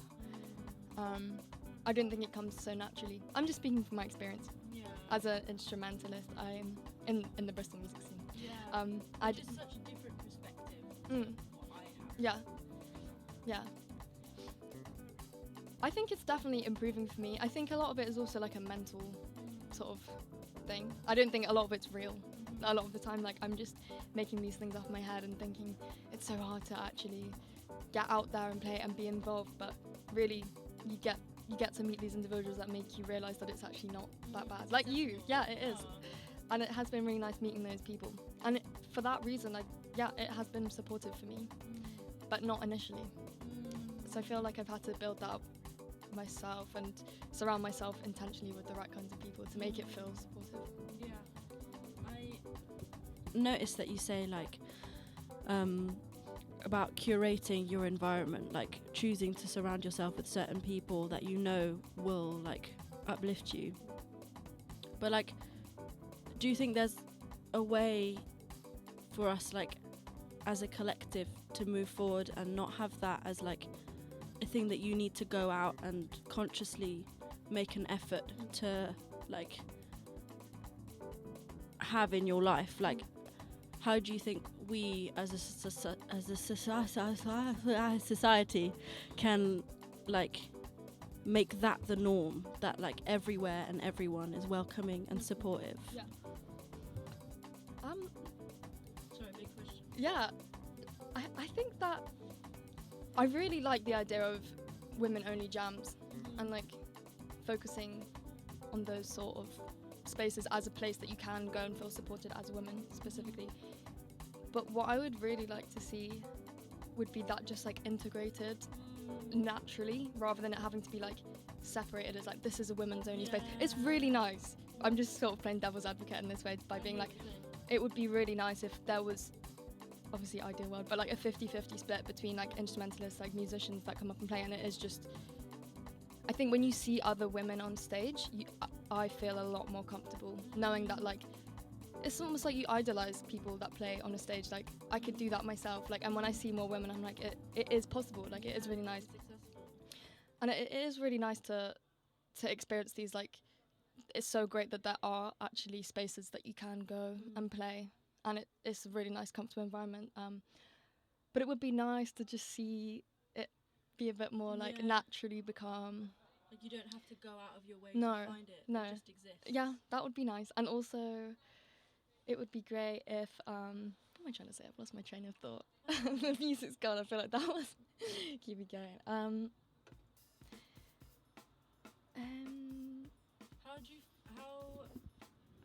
How do you think we can go about achieving that? Like achieving a more equal representation within these jams? Like, do you mean the general creative jams, or do you mean, open jams, or do you mean like house bands as well, or just the whole collective? I'd say the whole thing. Yeah. I think it almost plays down to how willing people are to let new faces in, because just through meeting friends of friends, like I've met other like female instrumentalists, and I've never seen them out at like a jam, for example, and I just think like, where have you been? Like it'd be so nice to have like met you. Yeah, and I think in that sense, like the Bristol music scene can be quite focused on specific places and groups and things like that. It's cliquey, but I just think if there was like a way to encourage like new people, because for the longest time I felt like I just wasn't good enough and there wasn't a space for me to like be good enough. But I think you just have to try it once, and then you'll realize it's all in your head and it's all made up. No, it's not as bad. And I think if there was a space that would allow people to just experiment a bit more, maybe, I think that would encourage more of like a natural shift towards gender balancing out. Yeah, that's just what I think. I think also in tandem to that, one of my own thoughts, if you don't mind, is like normalizing like the existence of all abilities in these spaces, and like you don't have to be super great and like have fingers that move like that to be like in the scene and known in the scene and like represent the scene.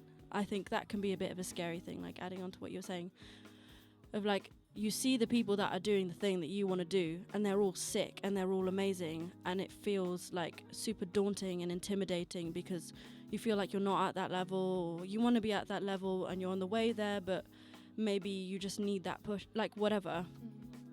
That like that shouldn't stop you, because the only reason that these people are really good and here is because they went through that stage of feeling really like small and out of their depth, and not saying that you felt small out of your depth, but like a feeling like, you know, not good enough.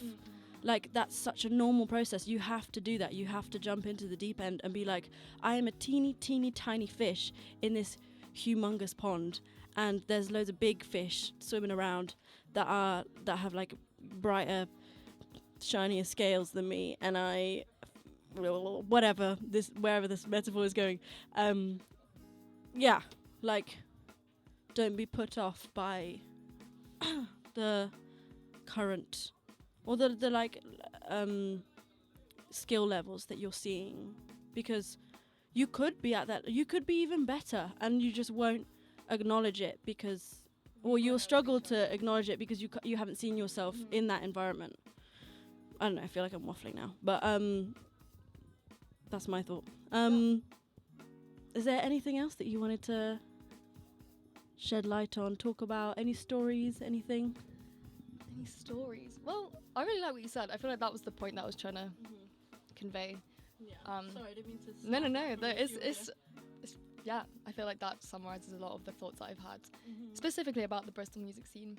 And I'm talking specifically Bristol because over the summer I went to Cornwall to visit one of my friends, and I'm left-handed, so I can't just pull up to a jam and play. Like I always have to preempt the fact that I'm gonna play, and I feel like that's a whole other thing where I have to think about it, bring my guitar. Mentally prep. Yeah, but in Cornwall, the guy in the house band was left-handed, so there was a spare guitar, and I was really not feeling confident enough to go up. And he was like, "No, go up. Like honestly, this is your sign. Like you should go up. I've got a left-handed guitar."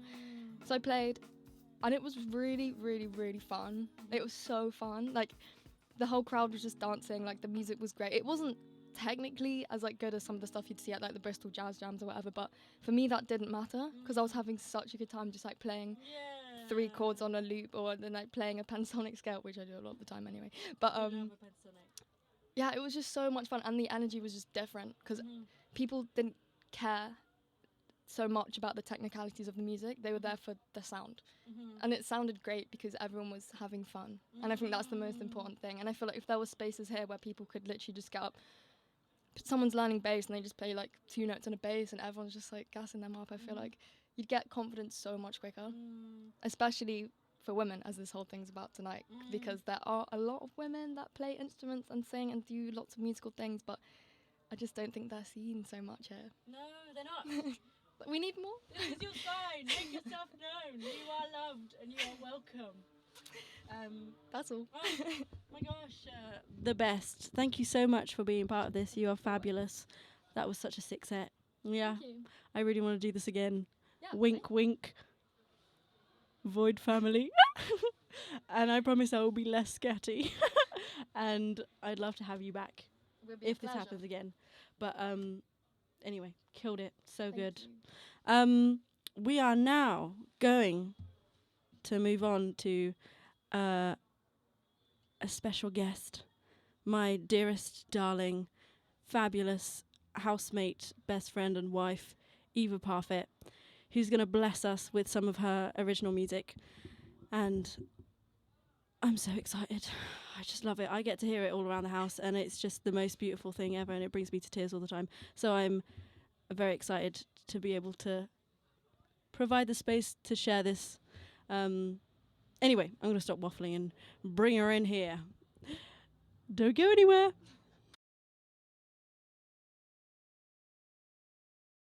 Sorry, we're just goofing around. Eva! Oh, guys, I love her so much, and I am so glad that she's part of this project because she's just spellbinding. This dear woman's songwriting is the most ethereal, whimsical, but also deeply emotional and moving. Oh, anyway, I'm going to stop talking about it and let you work your magic. Yeah, this is Eva Parfitt. It's weird, I never address you with your full name. That's so weird. It's always just Eva around the house. Anyway, let me stop talking. Yeah, you're going to be playing some released and unreleased music? Yeah. Okay, I'll let you take over. That's the switchy thing. Lovely. Enjoy, guys. I know I will. Bye, Queen. Thanks. Hello. I haven't really mentally prepared for this very well, but I'm just gonna, yeah, sure. I'm just gonna play some of my songs. This one's called Close to You, and it's quite a recent one. Well, I wrote it a while ago, and I put out some demos on SoundCloud a year or 2 ago, and I'm in the process of re-recording everything and mixing it and putting out an EP properly. So that will be with you soon. And this one specifically, I've recorded a few times and kind of struggled to like get it in a place where it feels like I'm happy to release it. And I realised that it was because every time I do it, I do too much to it, and then it feels unnatural. And this is one of those songs that sort of needs to be like in its most natural form. So I recorded this all with one mic in one take, except I overdubbed some harmonies on it. But yeah, cheating. Yeah, this is called Close to You. Hope you enjoy.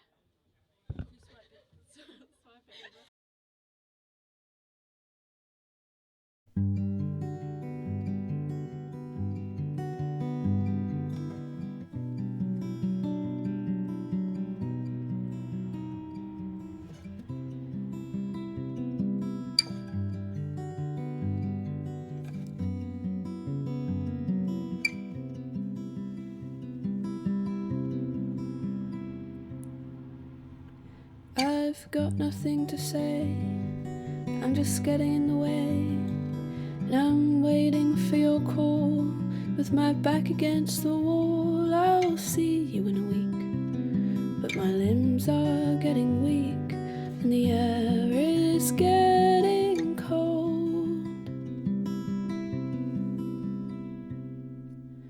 The trail you left behind occupies my mind. Do you lay awake at night, hoping it'll get you close to me somehow? If only you were allowed to come and take me home. Take me home. I pull you in to break the fall. Your absence is the coldest of them all. The walls will chip away, it'll pay to see it all unfold. So I'm told.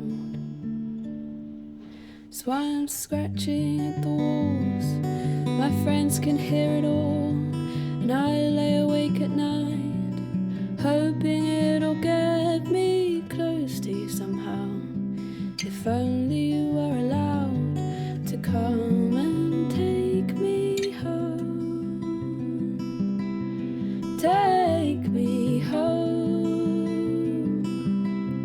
Take me home. Take me home.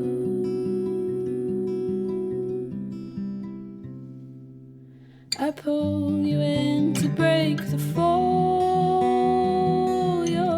Is the coldest of them all. The walls will chip away, it'll pay to see it all unfold. So I'm told.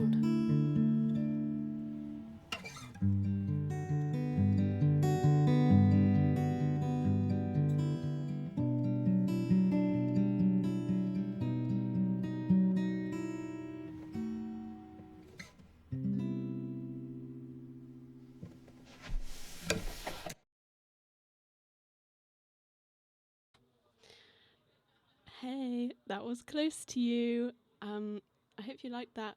It's a bit of a rough one. There's like car sounds in the background, but I think it kind of works.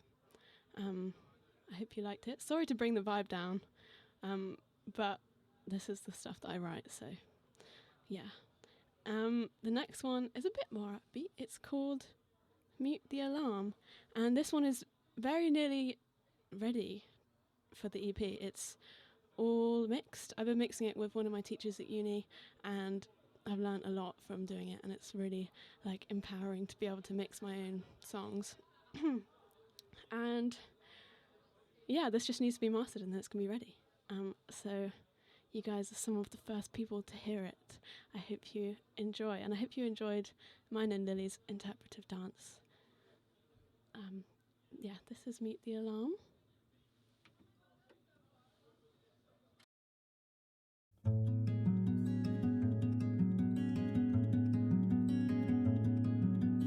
Out of the blue and into my arms, the world can be cold, but you're warm and you're calm.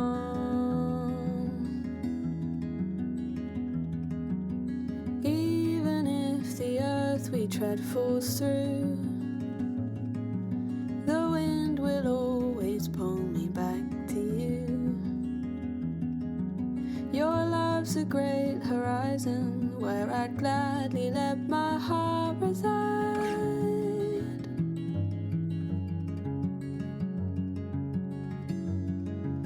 Two hearts of the same kind.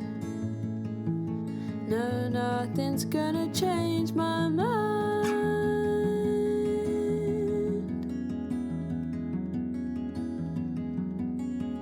Close to the afternoon,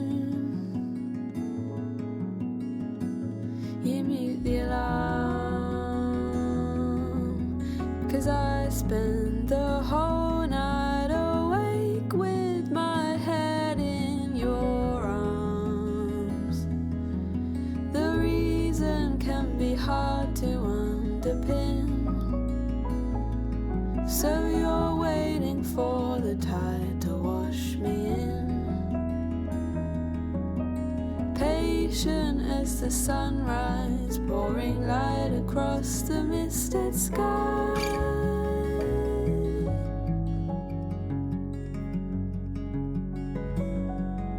Two hearts of the same kind. I need nothing more. So perfectly aligned. No, nothing's gonna change my mind.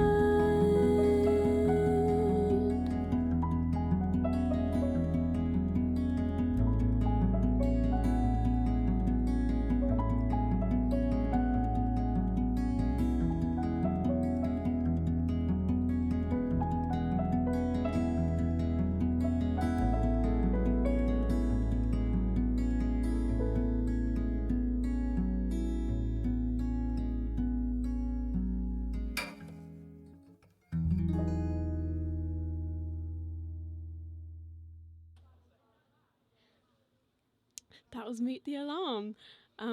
Sorry, at the start there, it was slightly too fast. I was like, this does not feel quite right. Turns out there's a thing here that speeds up, and for some reason it was sped up. But I don't know if you can tell, but I don't really know how to use any of this equipment. But it's okay. I'm here and I'm having fun and I'm pressing the buttons. The next one is so sad, but I'm very proud of it, and it's, yeah, probably not quite done, definitely not quite done, but that's what the vibe is today, unreleased, unfinished music. So it's called Proof in the Wind. Do-do-do.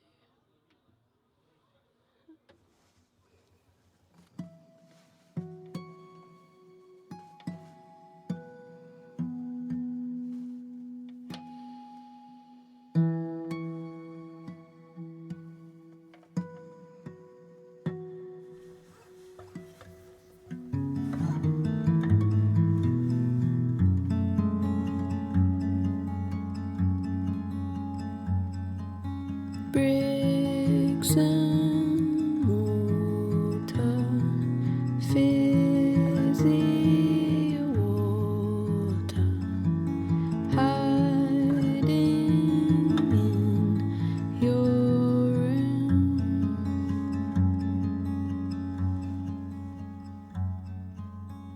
Keep your eyes shut, don't leave me, but take my patience, use it till it's gone.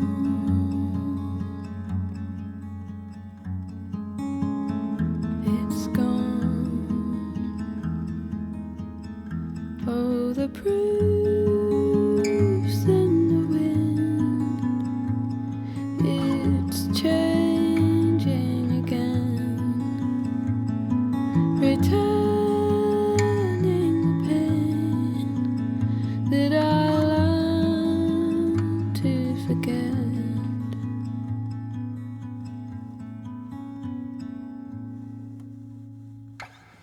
mother's daughter built herself a shelter for her feet.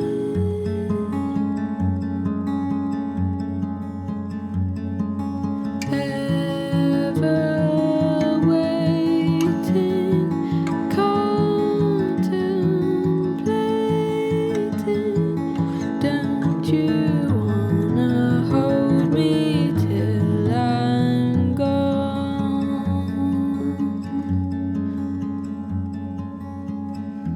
I'm gone. Oh, the proof's in the wind. It's changing again.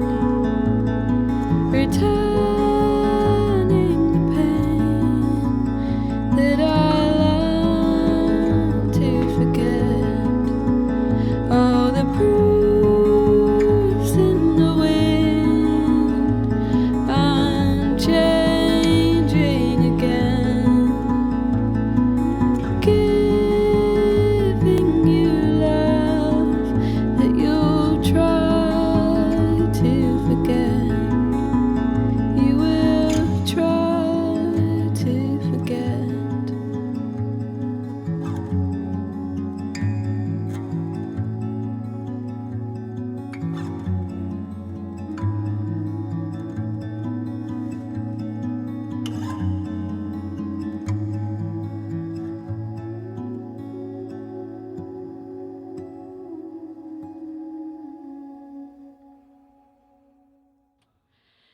Yeah.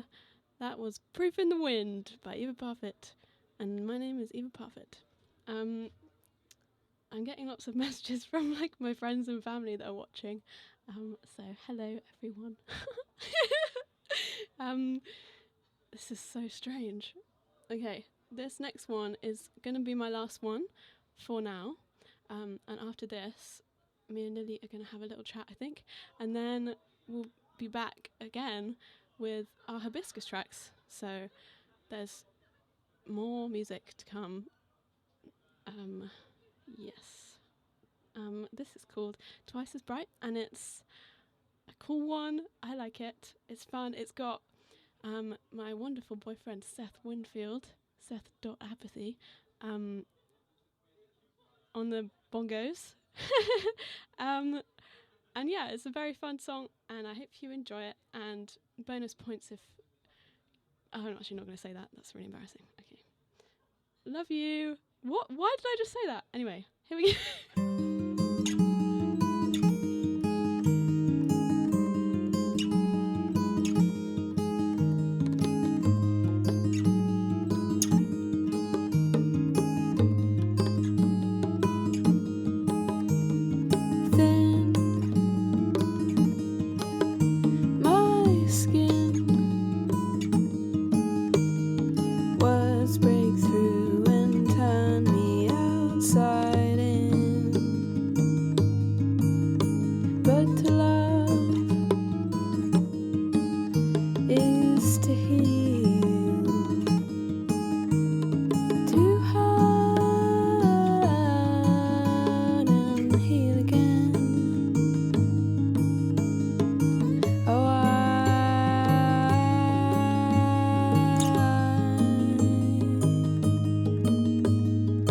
See ya.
Hey, that was twice as bright. Thank you for listening. Yeah, I've been Eva Parfitt, and if you want to follow me on Instagram so you can be the first to know when I'm releasing my music, it's Eva Parfitt Music. And yeah, thank you for listening. I'm sorry for saying I love you earlier. I didn't mean it. Yeah, thank you so much for listening. Rock on.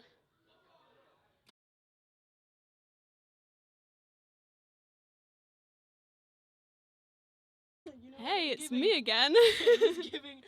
Happy birthday, you too. Yeah, I actually one time, when I was in primary school, I was crossing the road, like the lollipop lady, and instead of saying thank you, I used to say thank you to her every day. One day I just said I love you. I love you. It was like that. Can we do a little swap? Yeah, the talkover's on, by the way. Oh. Should I turn off? Hey guys. Hey. Can I do a little swap?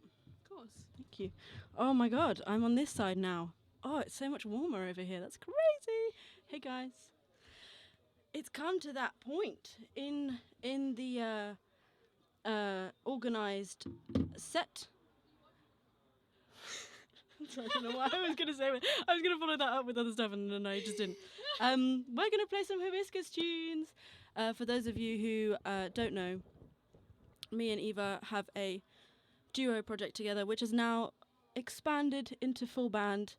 And Saskia, who opened for us today, actually plays bass in our project, and she's a queen. And we have other amazing musicians in our band who we've met through BIM and the jam scene, and it's just like a beautiful little family of flower petals. That's a weird thing to say. Anyway, so I'll just play some tunes and then we'll talk about it afterwards. How do I go back? Sorry, let me not vocalize my thought process. Okay, we're going to start with a song called To Love You, which is actually the most recent song we've written together. How would you describe it, Eva Parfitt?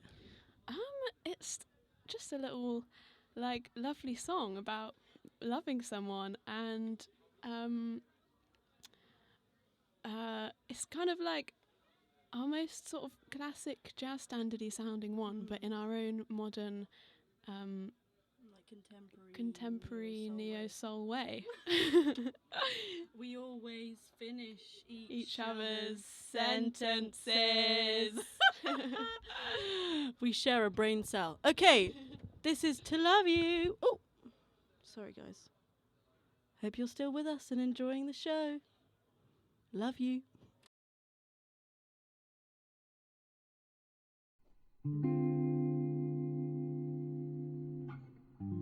Sorry about the delay.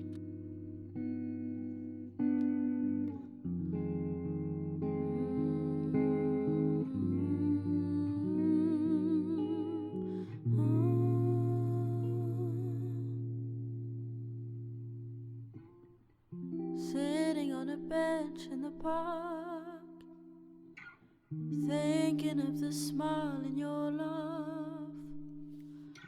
I would gladly spend a whole day counting the freckles on your face, lost in the glisten of your eyes.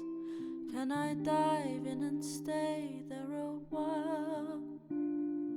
I would risk it all for a chance to love you. Oh, to love you would be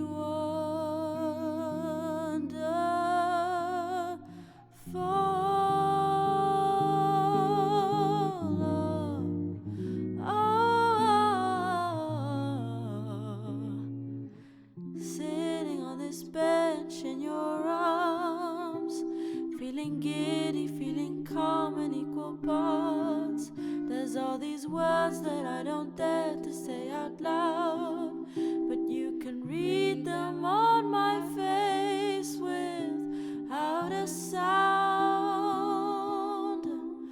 without a sound.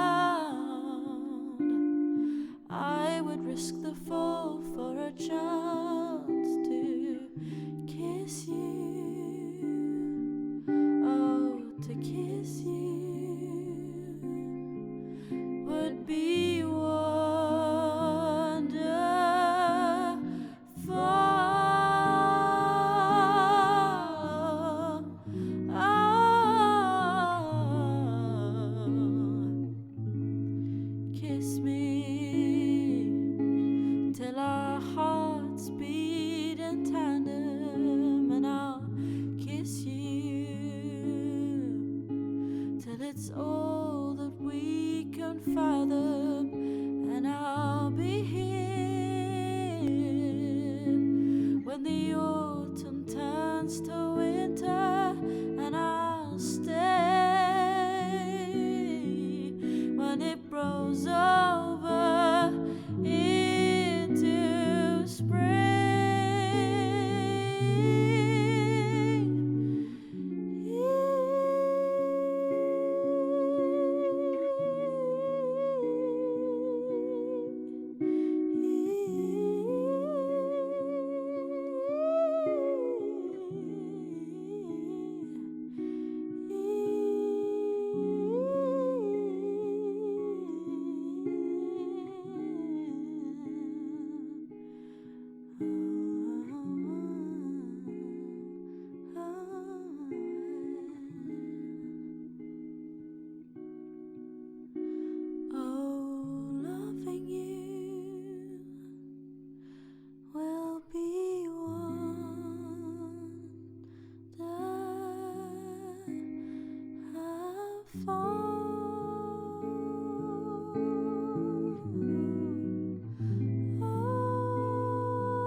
Hey guys, I hope you enjoyed that. Love is wonderful. You know what else is wonderful? You guys.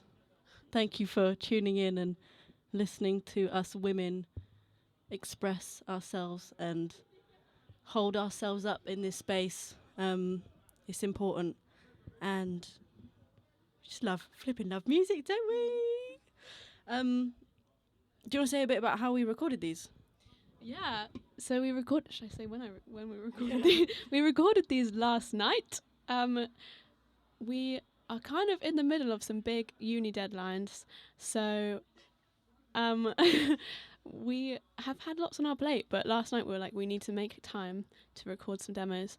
So we only have interfaces that have one mic channel, so we can only record with one mic, and so they're all just like one take live demos, positioned the mic in a way where you can just about hear everything, but I think they're sounding nice.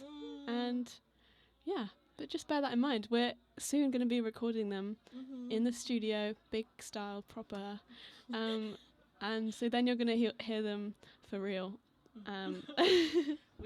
With our full band arrangements, which are just so gorgeous. Like, the band brings such a beautiful, like,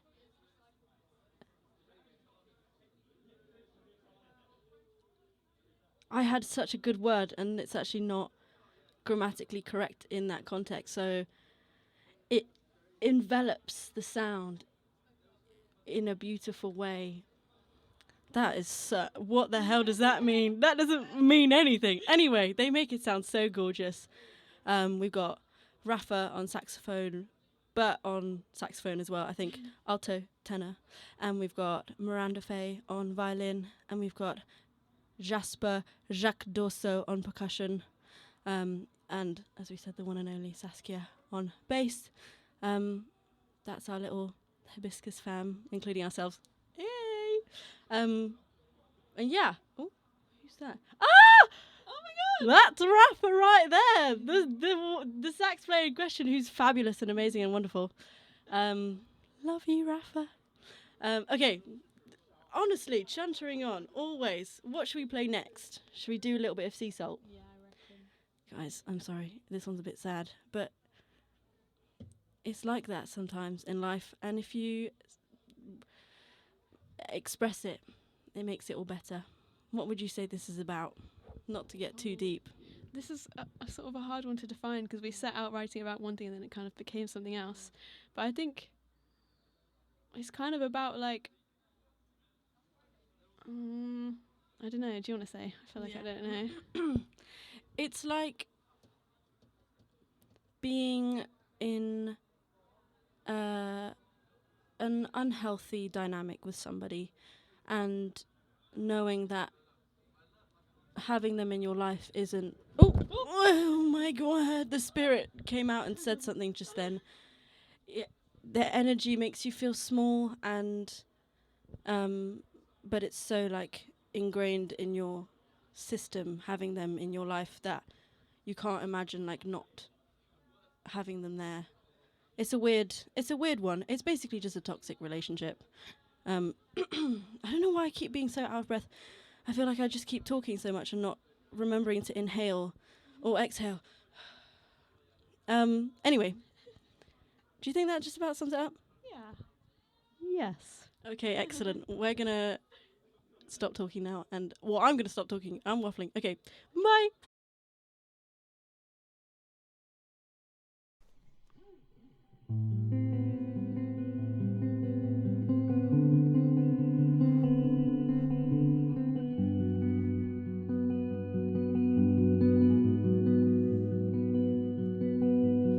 Floating in the wind, sea salt on my skin. I'm holding it down, I'm pushing it out.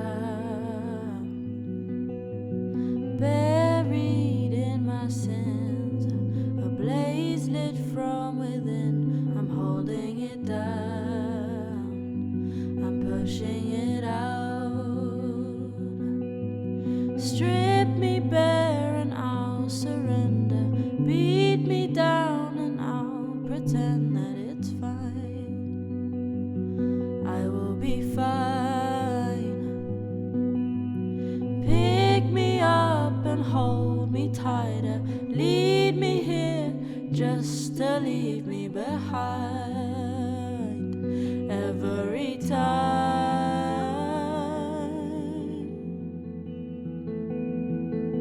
With you,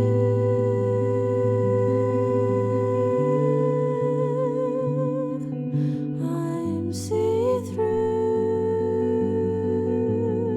but I'll always come back to you,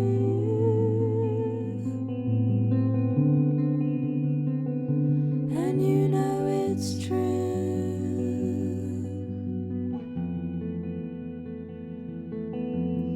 Helpless in the dark, reaching for your heart, but all I could find is hollow, unkind. Here we go again. I'll love you till the end, and although it hurts, without you it's worse. Strip me bare and I'll surrender. Beat me down and I'll pretend that it's fine. It's fine. I will be fine. It's always fine. Pick me up and hold me tighter. Lead me here just to leave me behind every time.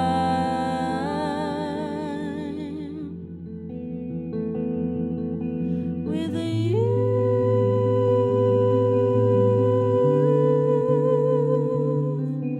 I'm see-through,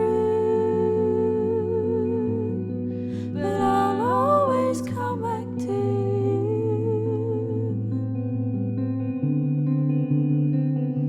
and you know it's true.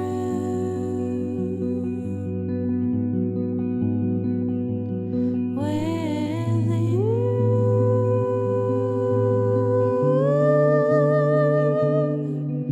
I'm see-through,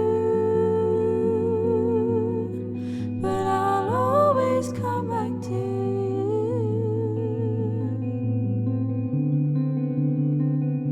and you know it's true.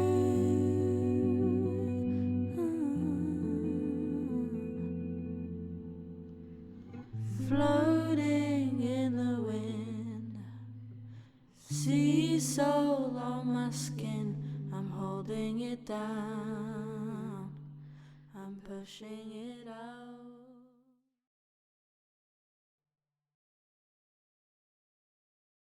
Respect me, Master DJ Fade Out.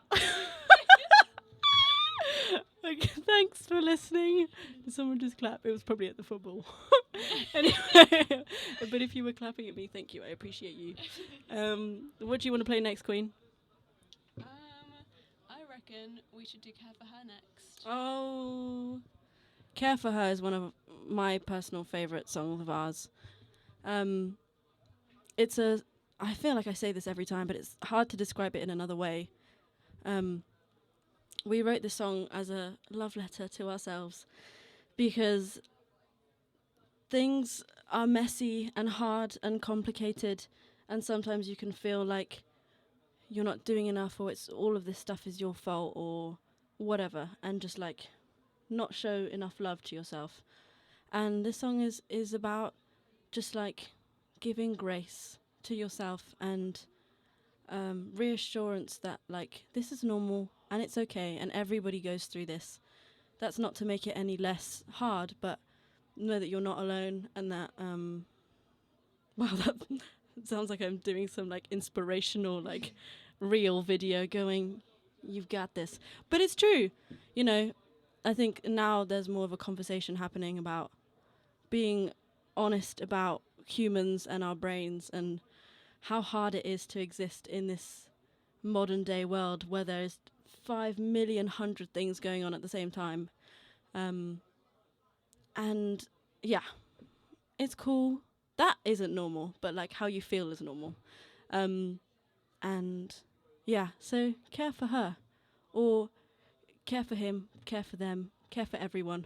But primarily we wrote this song for you to care about you and for me to care about me. And take a moment in the next 4 minutes and 5 seconds to show some self-love.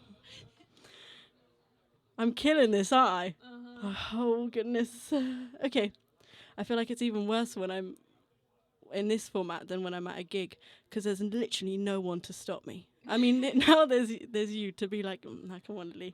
But like in a gig setting, if somebody laughs, then I'm going to keep going. Okay. This is Care for Her.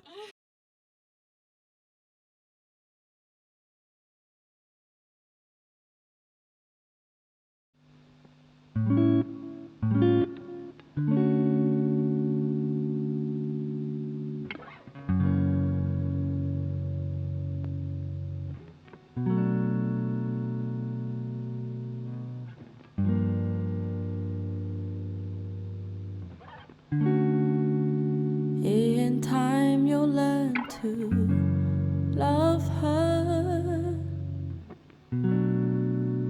Be patient with her heart. This is only the start of the journey. She's doing her best so you can leave the rest to the universe. 'Cause what will be, and the path she's chosen isn't set in stone. So if it changes, then let her go. 'Cause she's trying to understand the rules. Trust that you'll help her see it through. As we grow, the footing will steady, and as you know, she'll bloom when she is ready. The way she looks, her grasp of control, her handle on time, and how she lets go are all exactly how they're meant to be. So please care for her. Care for her.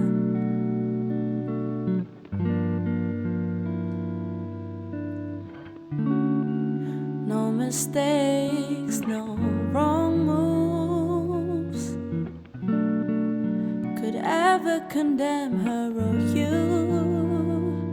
There's no rush to get it right, 'cause time is on your side. So stand with pride and take up the space. Move with your intuition and do it with grace. There's no need to follow the current. You can flow at your own pace. It's not a race.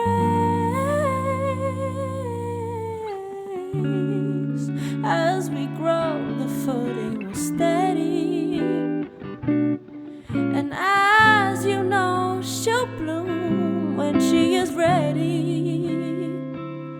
The way she looks, her grasp of control, her handle on time, and how she lets go are all exactly how they're meant to be. So please care for her. Care ye.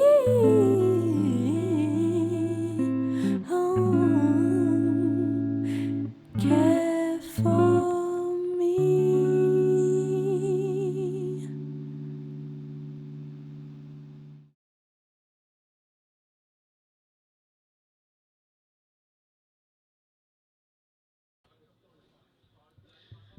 That was Care for Her. I hope you enjoyed. The next song we've got is our last one. It's called Change, and it's about how change is inevitable and we have to learn to live with it and embrace it because it's a good thing, and how we're all in this together. We're all in this together. Alvina, That was a little bonus cover for you. Comment down below if you want a Hibiscus cover of the entire High School Musical trilogy soundtrack. Also, speaking directly to the fam over here, my dear friend W has just informed me that there's 300 people currently listening and watching, and thank you. That means a lot. I'm very grateful for it. Sorry, I feel like I'm so in your space right now. Very grateful for everybody who's here right now. I'm a bit stressed that there's that many of you witnessing my chaoticness in a live and direct format. But yeah, it means a lot. Very grateful. Thank you so much. And thank you so much to Void and Brandon and the whole team for having me and giving me the space to, spotlight ultimately some of my closest friends, but also how lucky am I to have my closest friends as also amazing, talented creatives in the music scene. Anyway, thank you. And let's keep the conversation going about women in general, but specifically in the music scene. Showing up for each other, holding each other up. And let's be the change that we want to see in the world. Woo! Sorry, I feel like I'm so blocking you out. Is there anything you want to add, dearest darling? What, in general? Yeah. Oh, that's quite a big question. You don't have to. No, just thank you so much for inviting me to be here and putting on such a lovely evening of wonderful, talented women. I'm very happy to have been a part of it. Yay! Big up the gals. Okay, this is our last song, and then we'll properly get into the yaps. This is Change. Cue dramatic exit.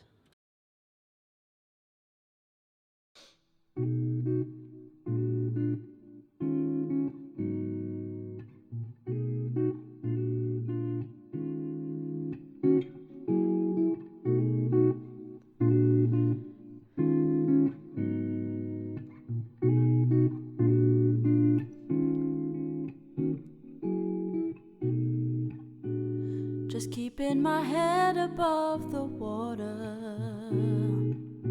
till my feet find the ground. And it feels like the tide is getting stronger, but it won't pull me down now. Content that this moment won't last forever, so I'll be present right now. And although there's nothing here to ease the pressure, it won't pull me down.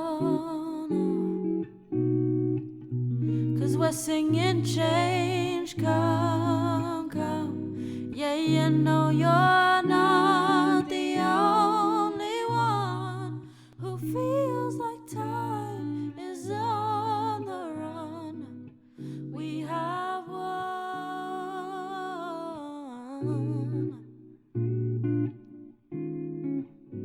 Yeah.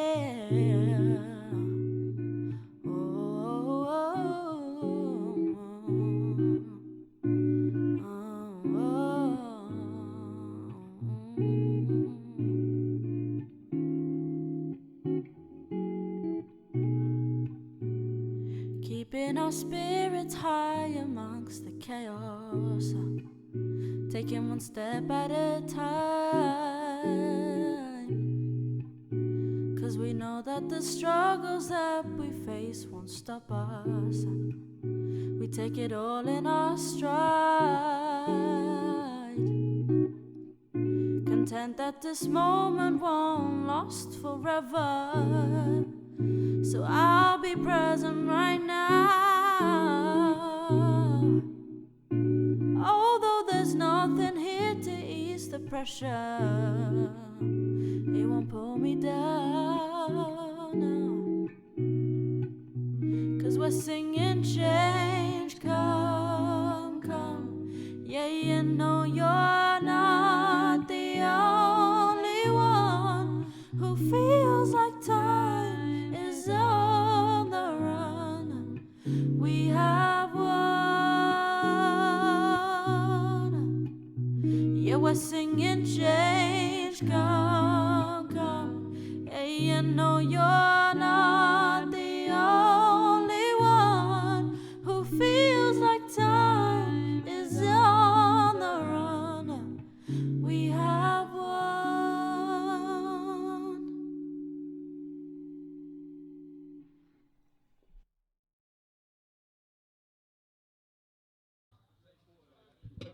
Whoa, how do I...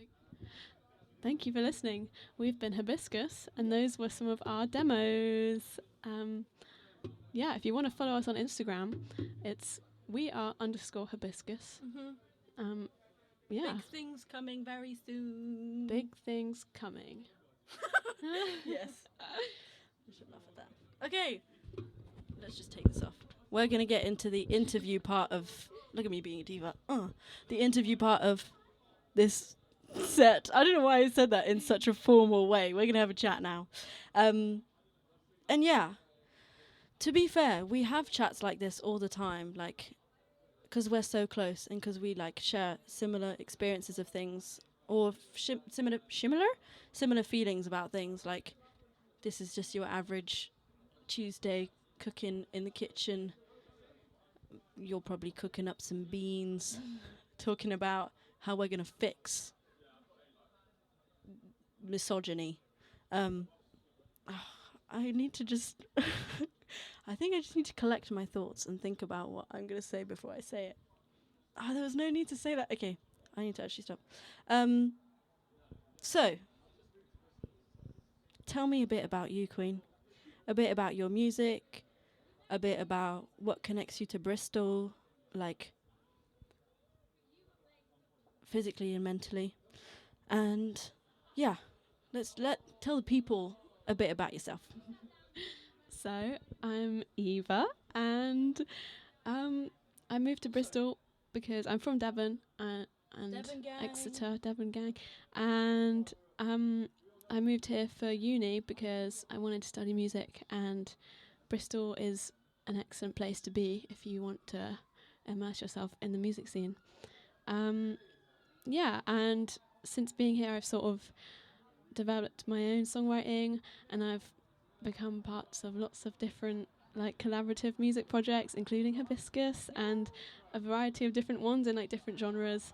And yeah, I like a lot of different kinds of music. I play a lot of different kinds of music, and I'm having a lot of fun. Mm-hmm. Yeah. Are there any particular feelings or things that come up for you being a woman in such different music spaces? Like, you're saying that you have quite a broad palette when it comes to music, and also a broad, like, active musicness. I don't know what the words are for it. I'm sorry. Yeah. How do you feel in all those different spaces? Are there any that like stick out in certain ways? Yeah. Well, it's an interesting one because I kind of feel a little bit, I don't want to sound really sad, but I feel a little bit out of place in all the music scenes. Like, I love being part of it, but like when I'm at a jazz gig or a jazz jam, I'm like, they all know that I'm not a real jazz musician. And then when I'm at like a punk gig or a rock gig, I'm like, they all know that I'm not a real rock musician. And just like wherever I am, maybe it's not specifically being a woman, but just the type of person I am, I always feel a bit out of place. But I think that's something that I'm sort of working on, and just being here and gradually becoming a part of all these different scenes is definitely, helping me with that. And there's so many like really welcoming people in Bristol who just like really encourage you and make you feel seen and important. So yeah, I just keep showing up and doing my thing. Yeah. And that's the main thing, right? Like, that's the whole point, and that's what we know as a collective will help, like, I don't know, progress us, is just showing up, doing your best, and being who you are, being authentic. If I have to hear that word ever again, the uni assignment that we're doing at the moment, we have to talk about a lot about authenticity. And so I feel like I've said it about 1 million times in the last 48 hours. But, you know, that's for a reason, because it's so important to, like, show up as yourself. And it's on the receiving end of that, it's so important for our spaces and communities to allow people to show up in their truest form and creating environments that are, like, nurturing and welcoming without bias, prejudice, or anything. How do you think we, as a people, can like do better with this to like make more people feel welcomed and comfortable and non like singled out as women? I guess just like being really supportive and telling people who you think are good that they're really good, and just like being inclusive of everyone and not treating anyone differently because of their gender or anything like that. It's also like a bit of a cycle with specifically with like women in the music industry, because there's kind of less active women in the music industry, and then because of that they're like I don't know how to explain this, but women are seeing like there's less representation. So like when you grow up and you're a young girl and you're looking at stuff on the telly or at gigs and there's less women there, you're sort of ingrained something in you that like, oh, I don't know if I can do that, I don't know if I'm allowed, which hasn't been the case for me. Like luckily, but for a lot of people it is. And then because of that, there's less women that go into it, and then that fuels the whole lack of representation because there are just less women, and it's kind of a cycle. And I think like actively making space for women in the industry, stuff like this, is the only way to like break that cycle. It's not just the kind of thing that is going to fix itself. It's going to need a lot of activism. Yeah. It's going to need TLC. And we were talking about this earlier with Katie, that like we don't want to have like having women focused spaces and events is so special, and it's needed now, but like ultimately we want it to just be like, you know, equal all round naturally. But I think, as you say, I feel like it needs a certain amount of like focus towards like boosting the presence of women in the scene in every factor, whether you're a performer, an instrumentalist, an engineer, a producer, or even like the real like important backstage roles like management people and marketing people and A&R and all of that stuff. Just like in general, everybody, like, yeah. I keep getting distracted mid-thought. Yeah. I think there was one thing that I wanted to say in particular, which I don't know if this fully links into this. I think possibly. But I think putting that extra effort in is so worthwhile, and the extra effort being like the extra ways that you show up for people in general in the scene, but specifically how you show up for women. Like, go to the gigs, stream the music, like the posts, like you would anyway for your friends. Like, show love to your friends and show love to the women in your circles and hold them up, and like go to the gigs. It means so much to see like active support, like with human interaction. And I know that money's tight, and like gig tickets feel like an expense that's not like necessary to live, which is so fair. But if there's a free gig, you have no excuse to not go to the free gig. It's a free gig. Like, how amazing is that? And like, if you show up for your friends and go to their free gigs and like tell them that they're doing great, like that's gonna make them feel more like, yeah, this is sick. And like, I'm seeing like such a positive response from me showing up and doing my thing. I'm gonna do it more. And then that's gonna have a domino effect, and that's gonna impact other women being like, oh, yeah, my God, this person is doing this, and I've been seeing this person doing like more stuff here. I'm gonna reach out to this place, and maybe I'll call my mate who like also sings but like doesn't really do that like properly but is looking to get into it. Maybe we can start jamming together, and then maybe we'll go to an actual jam together and all of this. And like small things, like even just telling someone you think they have a nice voice or a nice guitar or a nice playing style goes a long way.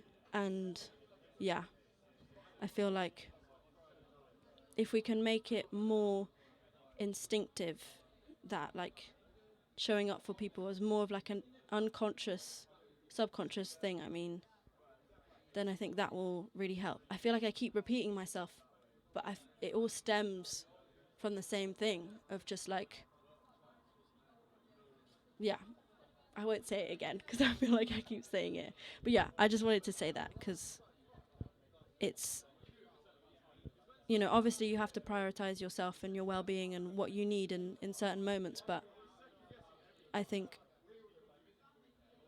let's not forget about showing up for people as well, just because you love them and you want the best for them and you want to see change. Yeah. Because there's so much love out there, and everybody ultimately is wanting to support each other and uplift each other. I think deep down, not even that deep, like like as people, especially as creatives, like that's the whole thing, you know, expressing feeling, sharing feeling, making people feel like, yeah. Anyway. Oh my God, don't get me started because I'll be talking all night. Are there any other things that you wanted to... Sorry, I feel like I've just taken this over. Anything else you wanted to talk about, like, are there any particular sentiments you feel from being a woman in the scene? Positive or negative? Like, I don't want this to just be a whole, like, there's an issue and this situation sucks. And, like, let's do better. There is an element of that and, like, quite direct conversation is needed. But also, I think balancing it with things are lovely as well is important. Well, I'm just very grateful that I play in a lot of projects, and a few of those projects I'm the only woman, and I'm very lucky that all of the men I work with are super lovely and don't, you know, treat me any differently because I'm a woman. And also I'm very grateful that a lot of the projects I work in are very female heavy, and that's partly a conscious thing that I like to surround myself with other female musicians. But it is like a lot of luck. I'm so lucky that I've met all of the people that I've met. And yeah, there's definitely like difficulties being in the music industry, but I'm just really enjoying it as well. And It's fun. It is so much fun, and like so many of the people around me are just so lovely, and I don't know what else to say other than that, really. No, that's nice. Yeah, gorgeous. Oh, I love you, Queen. You smashed it. All the best. I love you. I'm gonna close out this set now with this takeover. I mean, with a short set from Alamay, which I'm gonna be displaying for you because she's currently at a very cool gig in London. But I really wanted to make sure I had her involved in this because I think she's fab and she's doing big things, and she also, like, I feel her like consciously moving with the intention of making change as well. And she always makes me feel super supported. She's got a live band for her project and I do backing vocals for it. And she's the best. And Omar, who is also in that project, who plays keys and is her producer, is also a gem, and they make the most beautiful music together. And I feel very grateful to be in that project. Yeah, anyway, so I'm going to get a glass of water because my mouth is dry, and then I'll be back. All right, it's just me and you guys. Yeah, I'm going to play some of Alamay's tracks now. This first one is called Surrender, and it's one of my personal faves. It's gorgeous. And it came out recently, so go stream it, show love. Yeah, this is she. I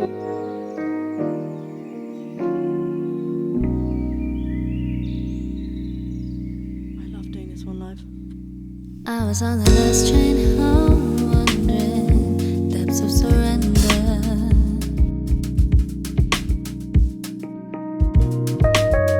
Far-reaching endlessly, peace of mind.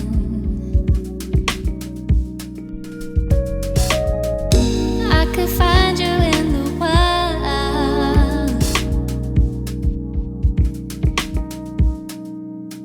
but I was on the last train home.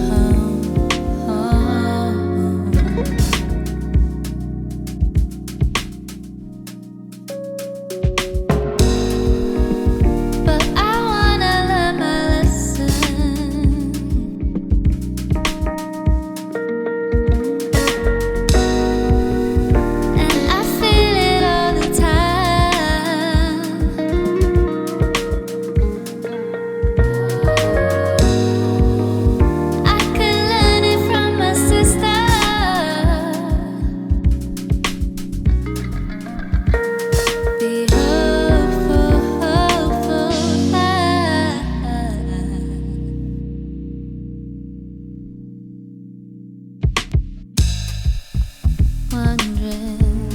of surrender.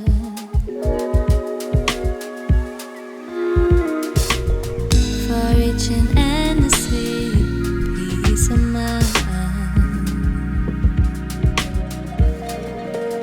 And I've been searching inside out, love you found was unexpected.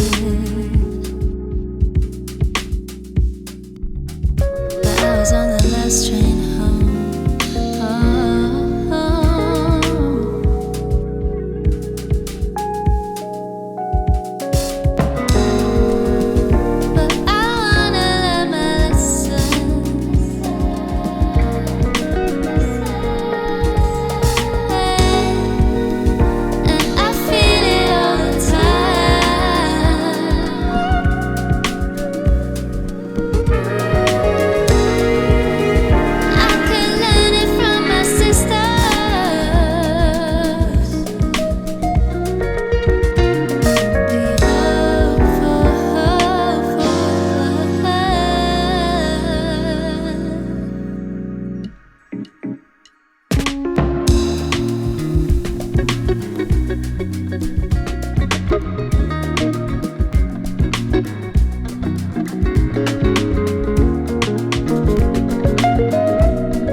What a stunner. I love that song so much. This next one is Guidance, which is also out on streaming platforms, and you should give it a listen. Anna Alamay gave me a little bit to explain what Guidance is about. So basically, she said, Guidance is about saying to my younger self, hey man, everything's going to be okay. I'm taking us somewhere safer and better. Time won't reach me. Oh, that's the next one. Sorry. I am organised. Love that. Everything's going to be fine. There's a theme. We love it. Anyway, this is Guidance.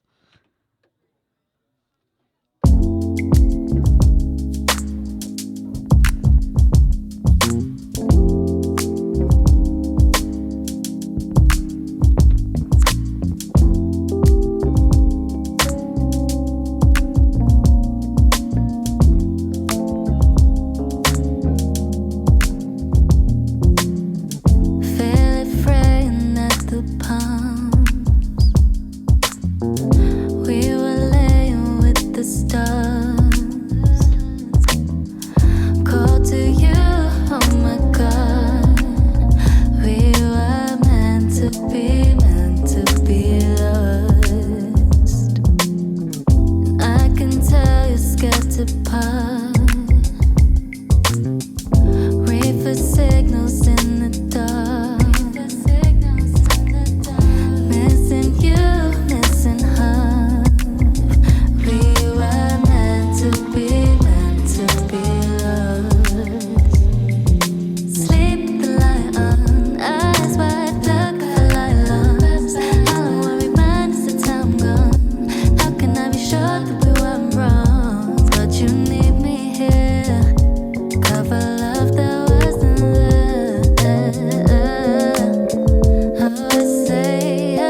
realize I left that on the whole time. That's super embarrassing. We found it to let you know. No, it's hard through the night. I'll protect you, it's alright. We've got us.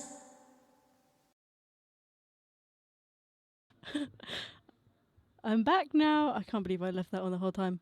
Her voice is just like buttery smooth, and Omar's production is the best. Like, that is a killer combo right there. That's such a weird phrase. Anyway, I'm gonna play a couple of unreleased tunes now that she sent me. This one's called Time Won't Reach Me, which is the one I started introducing, Silly Billy. I'm referring to myself, by the way. And this is what Alamay has written. She said, Time Won't Reach Me is about both my grandmas. First verse grandma in let me take a second. First verse grandma in Ethiopia, second grandma in UK, and appreciating the steps they've taken for me to live as I am able to now, and being scared of losing them to time passing. Oh, that's gorgeous. Wow, I'm really annoyed I butchered that. Anyway, I haven't heard this before, so I'm excited. I just know it's gonna slap. Yeah, this is Time Won't Reach Me.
I don't know what you mean, Alamay, about that's not coming out, because that definitely is. That's gorgeous. I don't know why there's like a slight northern twang to how I just said that. That's lush. I want to hear the next one. The next one is called I'm in Love with You. And I just read it, the little synopsis to it, and you guys are the cutest. I'm in Love with You is a rumination, so won't ever be a proper song release. Please. And about falling in love with Omar. Guys! And how I'll be there for him and protect him from anything that life throws. That's so beautiful. Wow. Yay, I love music. It's so good. This is I'm in Love with You. This goes out to all the lovers.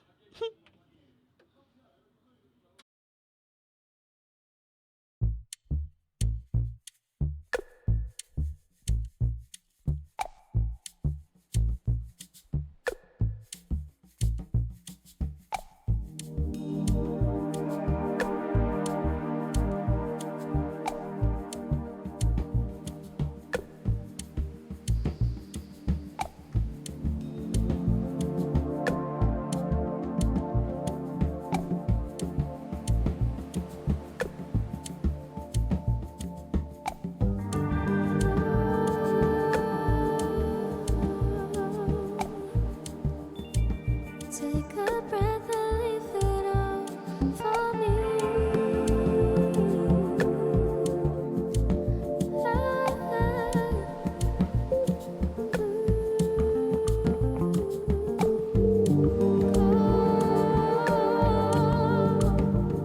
Call me when the sun is high. You'll never waste your money, not for me.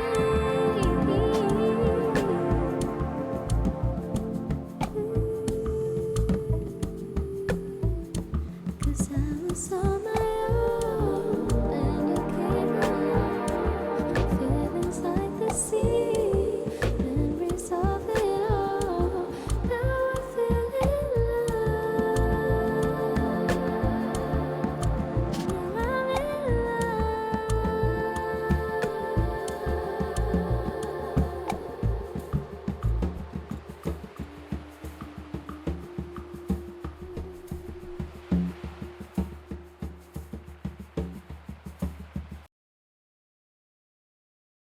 Ugh, yeah, and another one. That's gorge. Please do something with these guys. I want to hear that in my ears when I'm walking about my merry way. Wow, lush. I knew it was gonna be gorge. I knew it. I asked Alamay some questions, as I've done with everybody else in this takeover, and she sent me some really lovely responses. So I'm just gonna read a couple of them, and I want to share the rest of them somehow, 'cause she's got some interesting thoughts, and an interesting perspective, and yeah. I just feel like I'm going blah, blah, blah at the moment, and I just don't feel like I'll do them justice with my gobbledygook talking. But yeah, so I asked her to tell me a bit about her music and who inspires her, and she said, this is so small. My music has always been a place for me to really safely express my thoughts and experiences. I think it's really been really vital for me to have somewhere to explore myself and grow as a person, especially in moments where there was less to turn to externally. In terms of inspiration, I'm inspired by so much. Growing up, it was really Nina Simone who was the start of me wanting to be an artist and to make music myself. But these days, I think inspired by everything. These days, I'm inspired by everything. Which may sound weird / cringe, lol, but I really feel that my art is fed through my own perception of the world around me. The more I see and witness on a day-to-day basis, whether that just be as simple as a journey or a day working behind the counter, all of it channels into the way that I write music. It feels like the potential for richness only gets greater as I learn and experience more throughout my life. Gorgeous. And so true. I feel that as well. Like, everything is super inspiring if you look at it and take it in and focus on it. I don't know. Yeah, it's like that cringy saying of there's beauty in everything, but there actually is. If you stop and look and listen, it's like, wow, the world that we live in is crazy, but it's beautiful. And yeah, we need to look after it and look after each other to maintain that beauty. Okay, inspirational. Look at me go. And talking specifically about women now, I asked her, how can we collectively think in a way that benefits women in the industry more?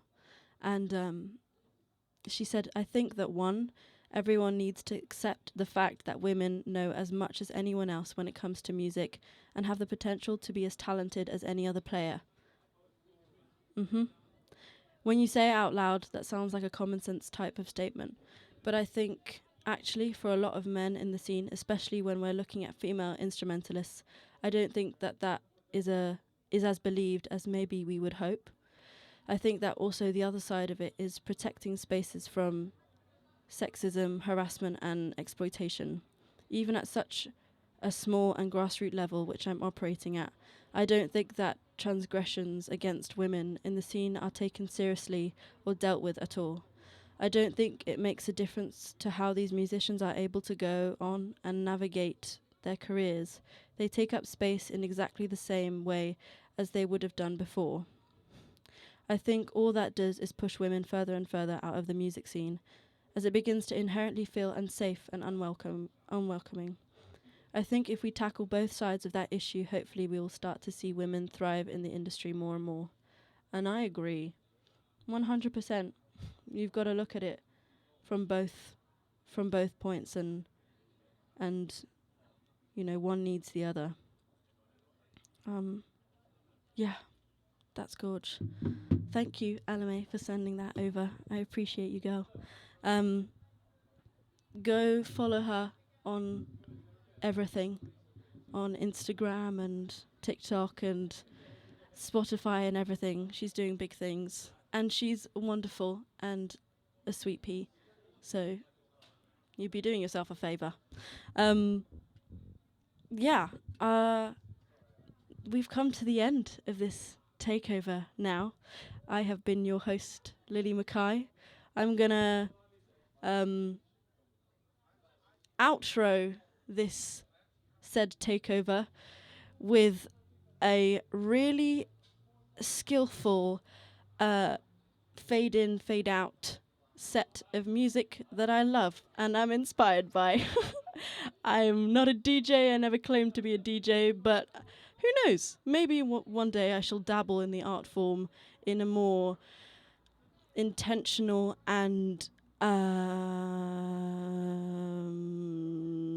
real way.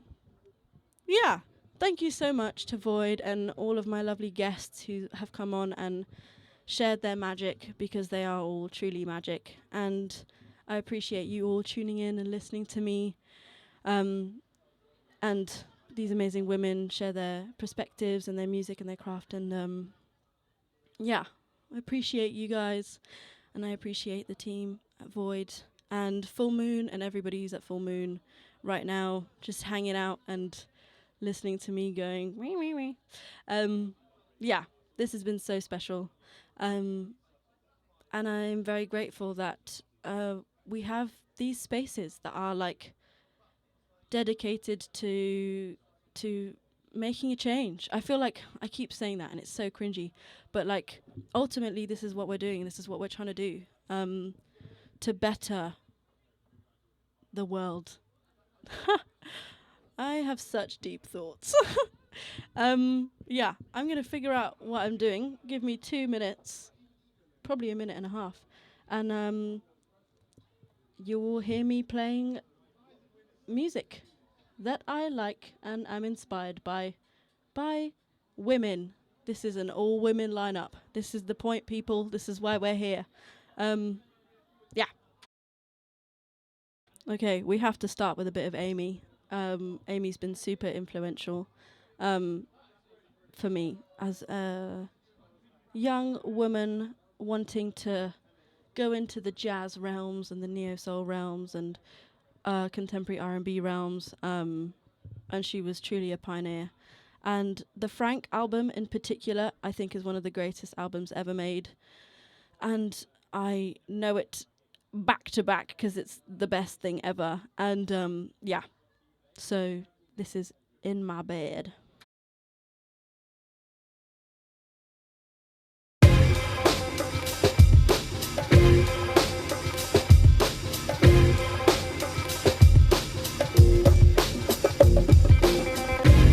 Wish I could say it breaks my heart like you did in the beginning. It's not that we grew apart.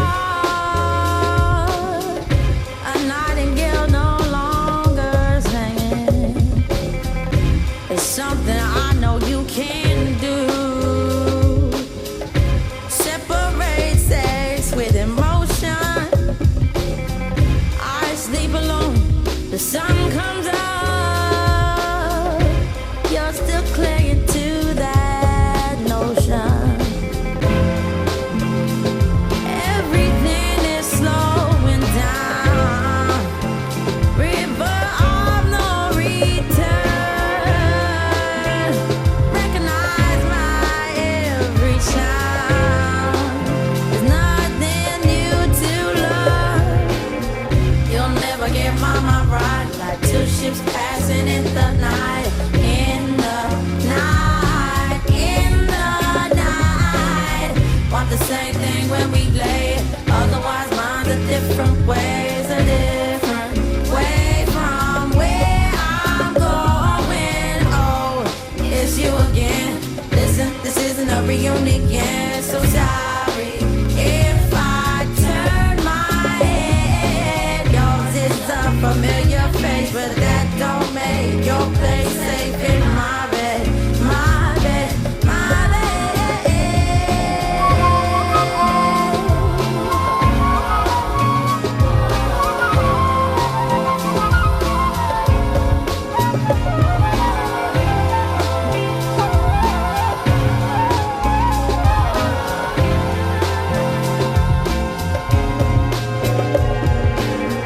I never thought my memory of what we had could be intruded, but I couldn't let it be. I needed it as much as you did.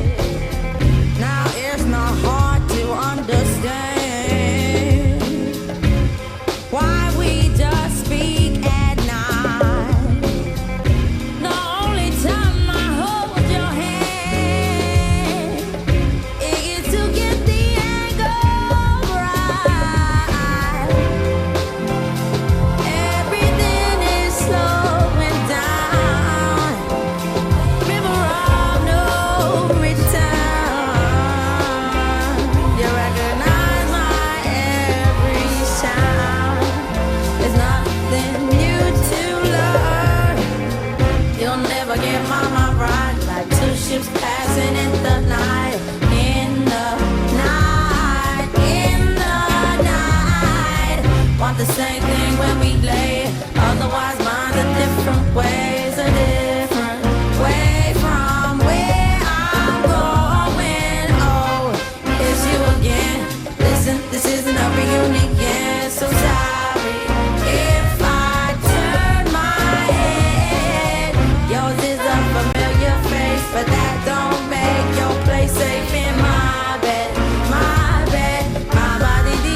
Okay, we're gonna go. Where should we go? Let's go R&B. I'm an R&B girl to my core. This is Two of Us by Tweet, and it's a banger.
Oh, I love that tune so much.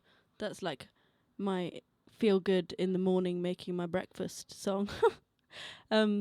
This next one is called Call My Name by Justel, who's an incredible R&B UK artist. The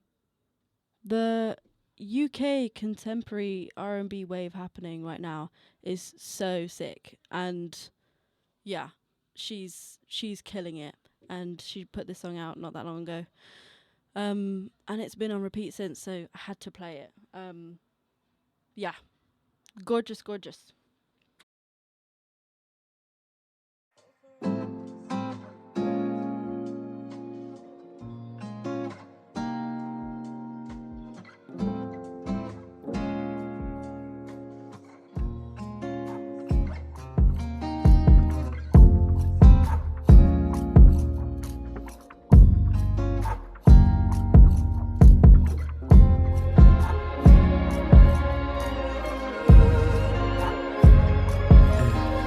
'Cause you out on the phone last night, you didn't reply. You took 3 minutes, now you took 3 shots. Then you woke up pretending that we got it on live. Seen it coming, babe. Go for a walk talking a lot. Want you to keep blowing up my phone, acting like you carry no pain. So why you waiting for something? I'd rather say nothing till I hear you call my name. When you got all of these other bitches saying your name. Saw you out of the bar that night, you were doing too much. Only took 4 hours for you to give no fucks. Now you acting pretentious, trying to feed on her lust. Seen it coming, yeah. Said all our souls are potential, still I don't know what it was for. Don't know what the feeling made me so sure that if I bet it on nothing, then I would win something. I wanna hear you calling my name. When you got all of these other bitches saying your name. I wanna hear you call my name. When you got all of these other bitches saying your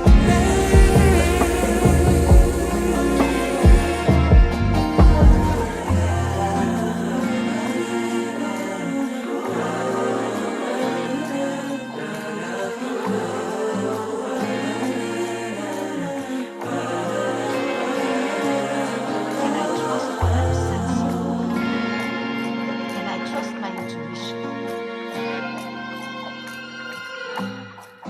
Can I trust what I feel? Can I trust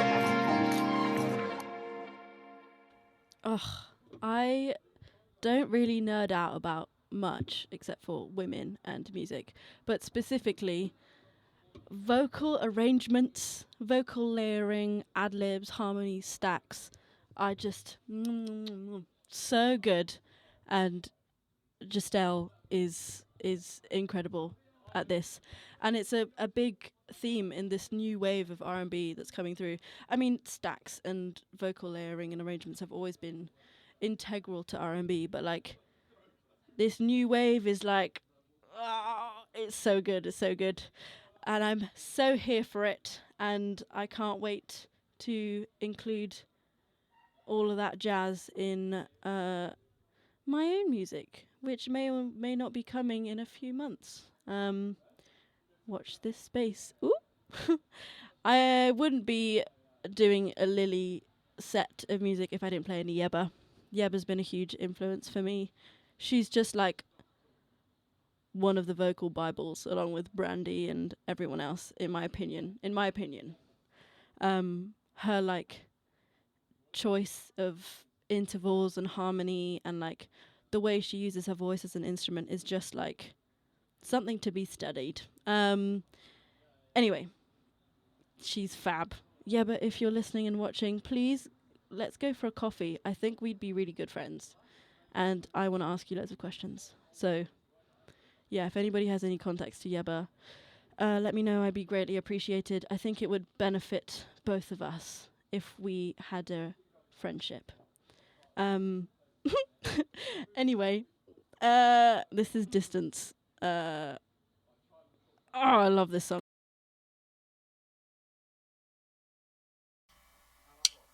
Two, one.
someone special to hold on to. I wonder if I would do. Hey, because of the time we shared, time we lost in love with one another.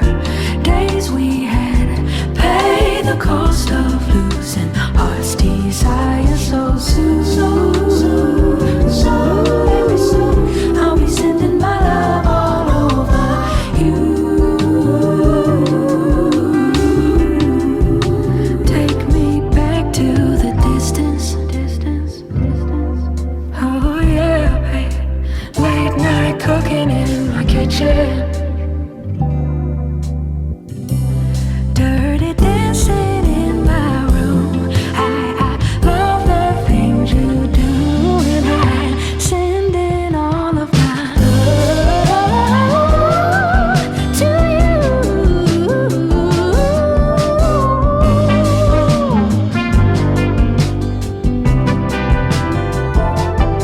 I'm sending all my love. You're the only one that I'm dreaming of. It's true.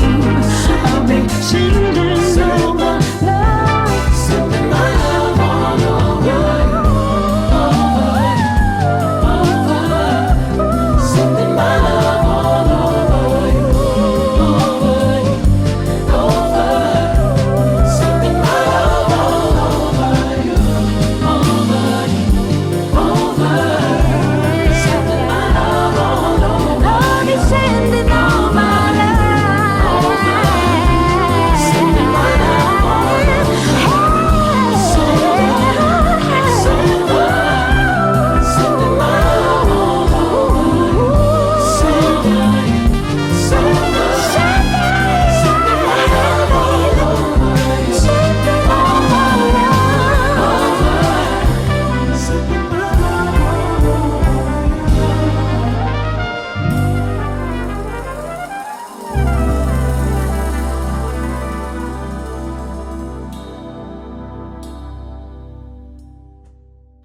Ugh, every time I hear that song, something new crops up, and I'm just always in awe of what a song. Blimey O'Reilly.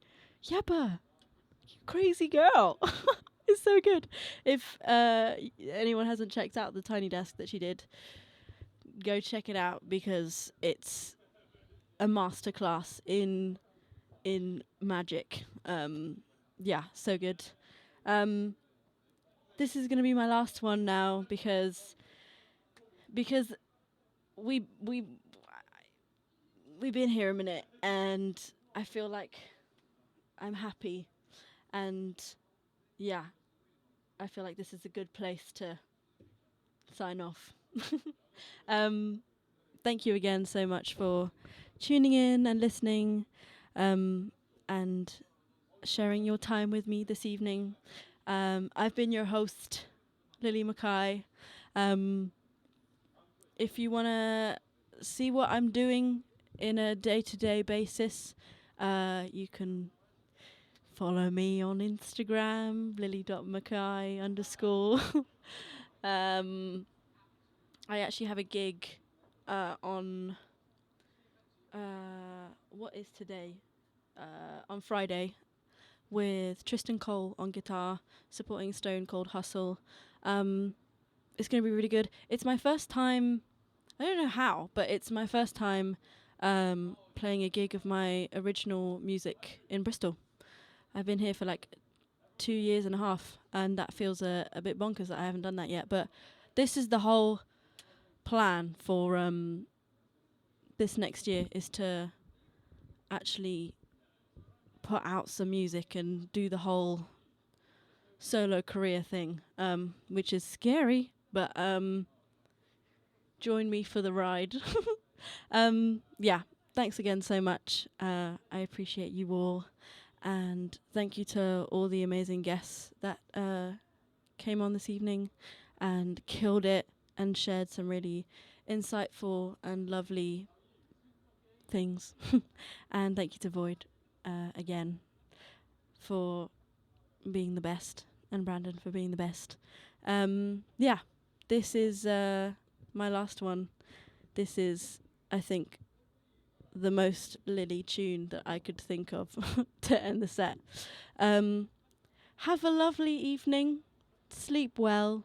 I hope you wake up tomorrow feeling refreshed and feeling inspired to share love and light into the world and to uplift the women around you, hold them up, support them, show them that you see them and you're here for them and that you want better for them and for the community in general and for everyone. Let's actively do the supporting. Yeah, anyway. Thanks, guys. This is One Thing, the one and only.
Thank you, guys.